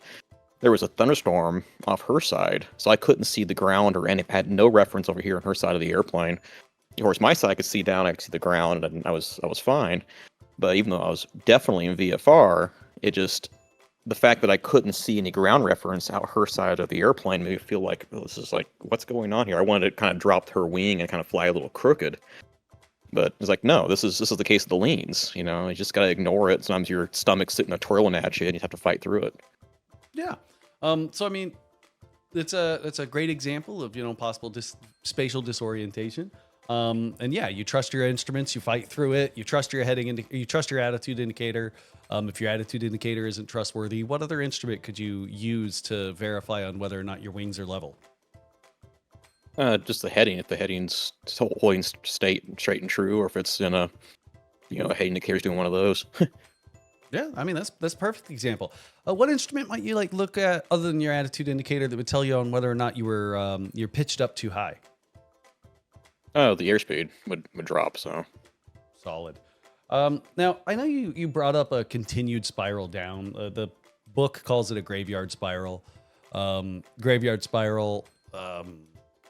Do you remember your first steep turn? It was probably pretty rough, wasn't it? Yeah, I don't do roller coasters. 2Gs was a lot for me. Yeah, yeah. But I know one of my first steep turns, I ended up banking over. I lost my vertical component of the lift, right? So I tried to pull. Well, I couldn't get enough pull out of it to actually regain that lift component that I needed because I had banked over too far. And I ended up just pulling and tightening up my turn as I kept descending. That's a graveyard spiral. People don't trust their attitude indicator. They think their heading indicator has failed because it starts spinning really fast. And that's usually a really clear indicator of a failed heading indicator. It just starts just going and going and going. Well, it's actually operating properly. And they need to get those wings level to get themselves back pointed upright. I've never understood before people get that sensation, or why anybody would continue that filled in a huge question I've always had for many years. Yeah, well, because when you pull back, your G loading has now pushed you into your butt. Yeah. Right? You no longer are getting any sensation of bank.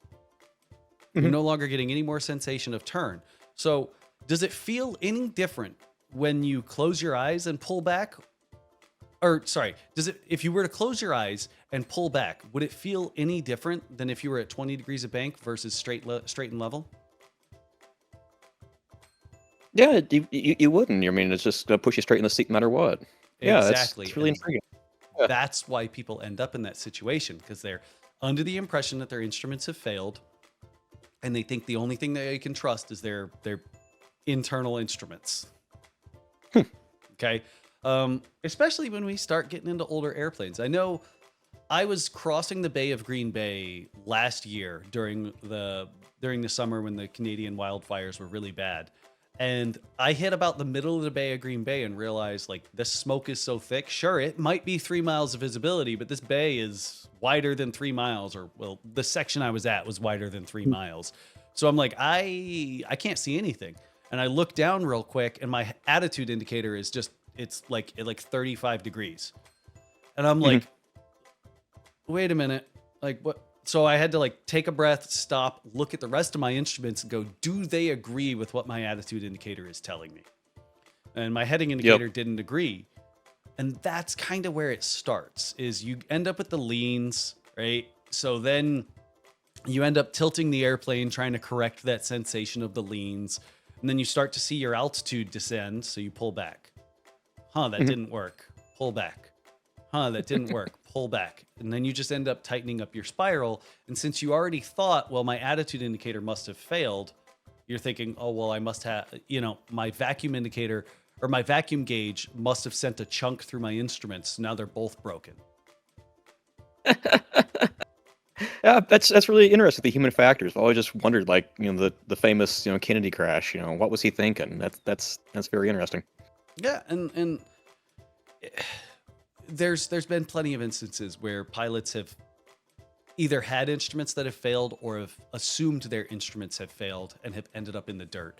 There was a CL-65 which is a corporate jet that they have separate attitude, heading, and reference systems between the pilot and between the captain and the first officer. The captain's AHARS, attitude, heading, and reference system, failed and showed him at like 45 degrees pitch up. So he pushed the nose into the dirt. The entire time the FO's screen was showing the appropriate information until they punched out of the clouds at like 1,200 feet. And at that point, there's not enough time to recover. Yeah, you can't cover. You're done.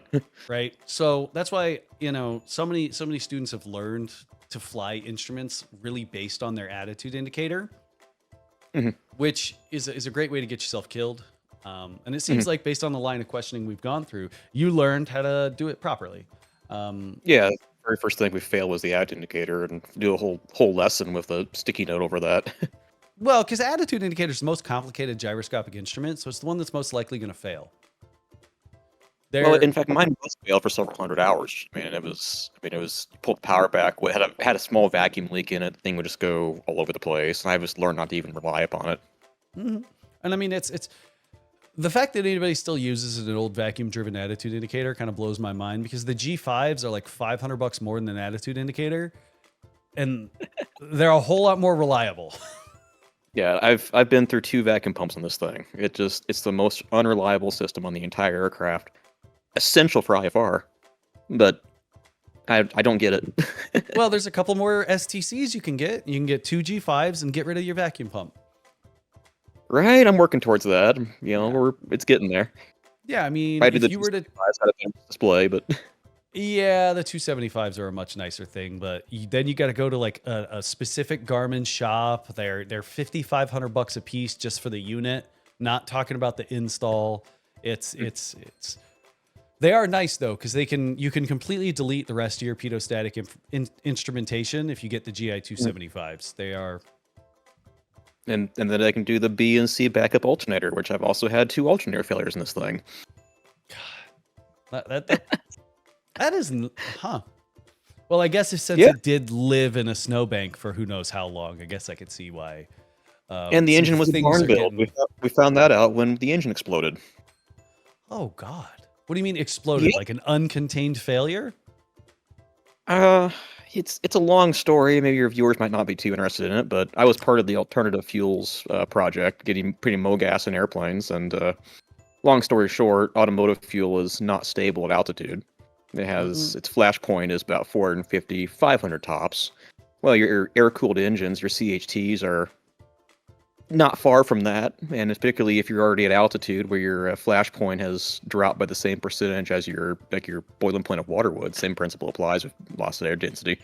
Now suddenly your flash point of your fuel might just be 400, and your CHT on a climb at altitude getting to 12.5 or something. You're having a problem. And we were getting, it sounds stupid, but we were getting pre-ignition at top dead center. And I couldn't hear it. It wouldn't sound like it was making popcorn or anything. It just sounded normal. And found out on an annual that we had carbon deposits inside the rocker arms and down into the case. So it's 100 low lead is stable to 800 Fahrenheit. No one should ever try this, but if you put 100 low lead in your oven, you're not going to ignite it. Car gas, put that in your oven, you're going to have an explosion. Yeah. But well, I guess, and I've seen those STCs, and it's my airplane's not authorized. It's like the only IO 360 that's not authorized for MOGAS because it's a high performance IO360 because most of them operate around 180 horsepower, and mine's it's rated for 200, but the last dyno run it was like 210. But it's yeah, you run into that problem where as soon as it ignites, it finds a hot or as soon as you eject it, it finds a hot spot, or inside the lines, it vaporizes. Yep. And I bought the Cherokee initially because I could have the low compression cylinders, burn car gas, and have a cheaper way of 1,500 hours. Yeah. But finding this out after 200 hours into it, that oh no, you just blew up your first engine. It's like, well, that was a $30,000 mistake, but yeah. for guys that are just running a 65 horsepower Champ and doing laps around the pattern, it's gonna be fine. But just don't take your auto fuel conversion up to altitude. In Canada they have that same STC with a density altitude limitation of 6,000 feet for this reason. But in our own political environment in the U.S. aviation, we don't have that here. We should, but we don't because it's alternative fuels and they don't harm people's minds about it. Well, I mean, and the FAA has always been a reactive organization. They have never been a proactive organization. That's the reason I say every regulation is written in someone else's blood, because we all know the FAA wouldn't write it if somebody didn't die because it wasn't written. Yep. Well, when you got exhaust valves that are stretched a quarter inch, my AMP says the longest stretched one he's ever seen that didn't actually break off. Because that was. In fact, my jug is sitting over here on the side of the hangar. They're completely burnt. Oh, God. See, and there's somebody, so my mechanic who does my annual, he also does an annual on, it's a twin with Continentals. And the guy consistently, he's like, I only burn 16 gallons an hour doing 170 or whatever, in this twin Continental 6-cylinder. But he's also replacing like 2 or 3 cylinders every year on every annual. So it's like, yeah, is it worth it, dude? Just burn the extra gallons. Right.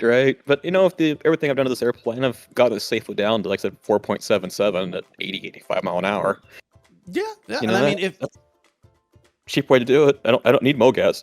No. I mean, I know Dirtbag. He flies his 150, and he burns. It's hilarious because I've got all that drag sticking out of my airplane. Me and him can generally fly to the same places, and he's burning like 5.5, and I'm burning 9.5. Oh, that's funny. And we're getting there like we're getting there perfectly timed apart, where I can go shoot in on final, and by the time I park, I'm out of my airplane, so I can get a video of his landing. But what I would really say is the only parts that I would say that there was some hiccups was the stuff that you haven't really done, right? We talked about departure procedures. Just go fly your airplane, whether it be today, if it's not too windy, and see what your aircraft is capable in just like a regular, decent climb, right? In a VY climb at the appropriate power setting, what foot per minute are you capable of on average between, where your takeoff and your average climb altitude, your average cruise altitude, and figure, well, what does that translate to nautical mile, to feet per nautical mile? Okay, I can use that as kind of my guesstimation number when it comes to, can I take this departure procedure? Can I not take this departure procedure? Okay. Yeah, I mean, I can realistically count on 500 foot a minute in most altitudes, but like I said, maybe I'm just opening myself up more questions to say, oh yeah, it comes down to how hot is it? Is it today? Is it going to be 40 C out there, or is it going to be negative 10 C? Like it's a whole calculation, and unfortunately Piper didn't give me the table. I thought they did, but well, and that's the thing, is you don't have those numbers, right? So like, sure, you could technically go to the Lycoming engine owner's manual and see the performance curve drop off with density altitude and use those numbers to guesstimate yourself no, don't even bring that up. If it's not in your AFM, it's not published. But based on my experience, I'm capable of accomplishing blah blah blah blah. Does that make sense? Yeah, it does. And I feel comfortable in most scenarios of 500. Well, 500, look at the table right here. And that's so using 90 knots ground. That's about 330 feet per nautical mile.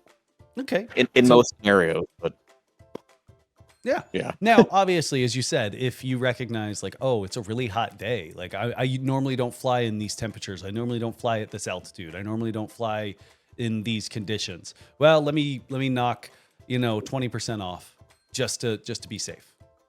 Mhm. Fair. Um, the the big ones, I would say, is just get a little bit more practice doing some approach briefings.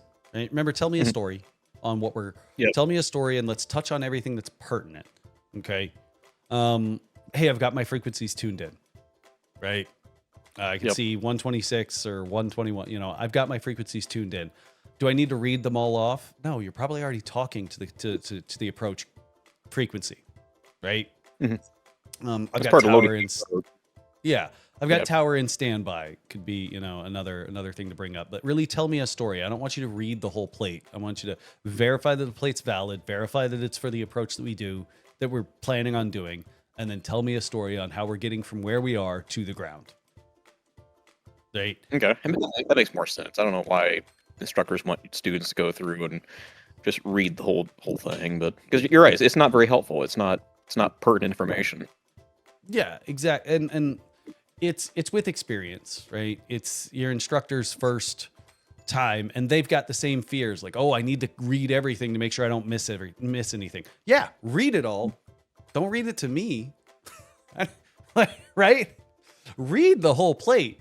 Get all of the information. I don't need you to read the plate to me. I've got a reading level of at least fourth grade. I can read a plate.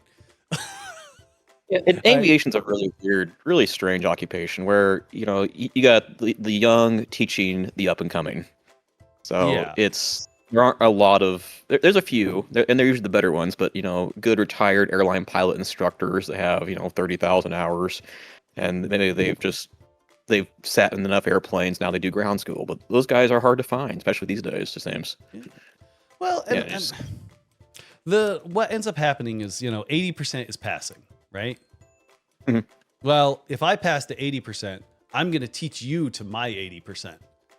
And then you're going to teach the next person to your 80%. So we get through like 3 generations, we're down at 20% of what the original information was. Exactly. And these 141 schools, I'm part 61. These 141, puppy mills, they have their formula that they've said this is what wins. This is passes Checkride, so you're going to do it this way. Mm-hmm. And there's just not a lot of, let's say you get back to what was the original intent of the information. How was this really what the authors intended it to be used for? Exactly. And that's why, like, I know it seems kind of like curmudgeon stick in the mud, we're going to do it my way, but I mean, the ACS was written that way for a reason. So if we can't check every box along the ACS, we haven't passed. And I did stage checks. I did certificate granting stage checks for UND down in Arizona. And I had a 30%, like, students that came to me only passed on the first try 30% of the time. And I got yelled at. And I'm like, you're the one that wrote the check ride. I'm just following the check ride. Like, it's in plain black and white English. If they're unable to accomplish basic things like lost procedures, if they're unable to give me an approach briefing, if they're unable to respond to emergencies in a timely manner, like, it's my certificate on the line if they go and bury this airplane into the dirt. I'm sorry, I don't like this school enough to put my certificate on the line. Yeah, and this is actually my third mock oral for the instrument. I've first one with you, of course, and then there's one with the kind of the most experienced instructor here at Sturgis, and then one with an airline guy over in Sheridan a few days ago. But each mock oral, there's different things that are emphasized, and it's really interesting to see that. And it's for me, I just want it's easy to overstudy or study the wrong things. And there's so much information here, and that's why I've been trying to get as much input as I can and see where the blind spots are that I have that matter. I mean, you can take the most experienced senior captain, and you'll find something in this book he doesn't know about. But does that something actually pertain to the goals of the rating or whatever the objective is he's working towards? And that's where I feel I haven't had a lot of guidance being a Part 61 guy. I don't have a real curriculum except for the ACS, but the ACS is still written pretty broadly. And the takeaway is as a DPE, can I trust that if I was to sign this piece of paperwork saying that you have this certificate, is the FAA going to come yell at me in a reasonable time frame? Are you going to die as a direct result of my inability to verify that you have this information? Yes, there's been schools out there that's like, oh, you don't have 8 tomato flames memorized to a T, you fail. And it's like, come on, dude, I don't have 8 tomato. Like, I've been flying for a decade. And the reason I asked you if whether or not a VSI was required for IFR flight is because mine broke and I had to look it up too. Yeah. Because I I'm know like- where it's at. And I don't believe in but- cooking tomatoes. But the big takeaway is at the end of the runway, are you damn sure that you can accomplish the things that you need to do? Which is why I focused on that departure procedure. A lot of students, a lot of pilots, a lot of fresh IFR pilots will just go, okay, cleared via the blah, blah, blah departure. And then they're climbing out and ATC's like, hey, are you okay? I'm about to lose you on radar. There's obstacles in front of you. Can you maintain this climb gradient required by this departure procedure? All right, we're going to give you box vectors because it's obvious that you can't maintain the climb gradient required. And then you end up in this really weird scenario where they're vectoring you around until you can climb, and nobody else can depart until you get the hell out of the way because you weren't sure about what you could accomplish in your aircraft. Same thing as the arrivals, right? Do we actually know how to read an arrival? Do we know what the different clearances mean? As long as you can look up the pre-flight actions, let's look it up. Let's do this together, right? The problem is when we end up with emergencies and you don't know what to do. That's why we harped so much on that lost comms, right? Because we need to know what we need to do. Because now that you're not talking to anybody, there's not even any guarantee that you have radar coverage, especially out in the mountains where you're at the altitudes where you're going to be flying at. Last thing you want to do is be flying around with lost comms, doing something they don't expect you to do, and having a midair collision because you're in a place where they don't expect you to be, and they don't have radar coverage on you. Oh yeah, exactly. Okay. But, one of the airports we always talk about out here is Bozeman, Montana. Trying to get IFR into Bozeman in a Cherokee, you just can't do it. I mean, the MOCAs are too high, the MEAs. You're gonna have, at the minimum, you're gonna have lost comms. That's just an expected part of the flight. Yeah. So it's those things that are really important. Is can you operate this aircraft, or do you know how to operate this aircraft in these emergencies that we're about to go simulate? Okay.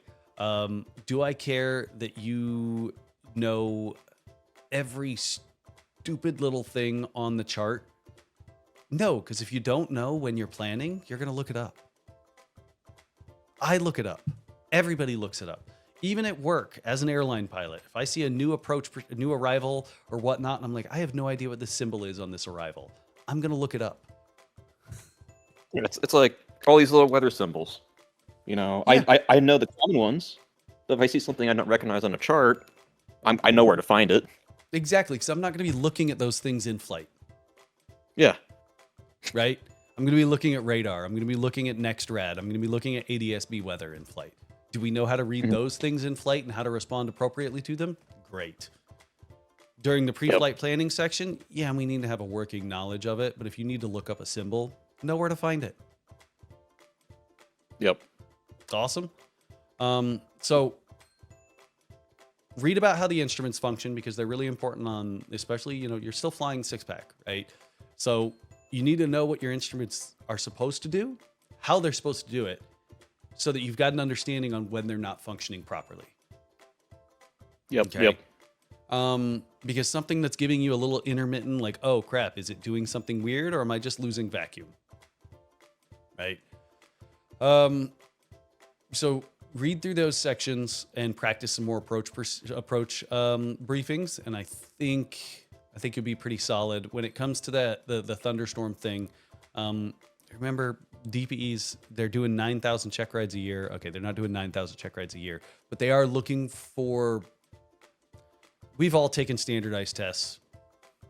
We all know, select the most correct answer for the test. Does that make sense? Well, I should have shared to you. Maybe you figured it out. My bachelor's degree is meteorology. I was actually a boundary layer researcher. And yeah, I was like, okay, this person's got a lot of meteorological knowledge, and they're using terms that I'm not too sure about. But I damn well know if they try and pull that on a DPE is going to have a problem with it. Does that make sense? Say again. I was just saying. I was saying that I know.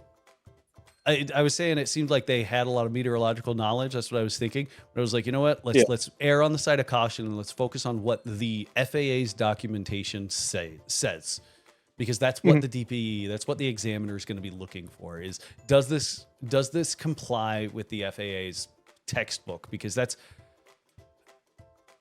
what makes sense to pilots. Right? If a pilot sees unstable air, if a pilot sees moisture, and a pilot sees mountains or a hot desert, they can immediately make those three connections and go, all right, there's very likely a thunderstorm that's going to happen today. If the pilot starts seeing dust and stuff, they're like, visibility's going down. Okay. Well, for me on a cross country, I'm seeing dust and stuff. Like I said, I'm going across Nebraska. Oh, it's getting kind of hazy and dusty. Maybe a couple hundred miles ahead of me. Oh, there's a big, ginormous bow echo right there. Yeah. Because there's a Gulf moisture interacting here. So you almost always in these large convective systems, you always have some additional dust insert. Like we're talking the big systems, like the ones that do like massive scale tornado outbreaks. There's always a dust component into the systems. And it's great to know that, but like, let's be honest, in general aviation, if there's any thunderstorms, we're probably not going to be operating too close to it. If it becomes one of those giant ones and we're in the air, we probably fucked up a little while ago. And the last thing I need to be concerned about is, well, what's the particulate rate of this, you know what I mean? Like, yeah, well, it's like, what's the LCL rate? What's the lifted condensation rate? Or what's the CAPE? What's the SIN? Does any of that matter at that point? No. You just see what you gotta do and you gotta get away from it. Exactly. So I would just say, try to err on the side of, what's written in the books that the FAA puts out for pilots. But definitely dig into those instruments. And I think you'd be square. Yep, that Aviation Weather Services book is a great tool. That was actually my textbooks in college. I saved it.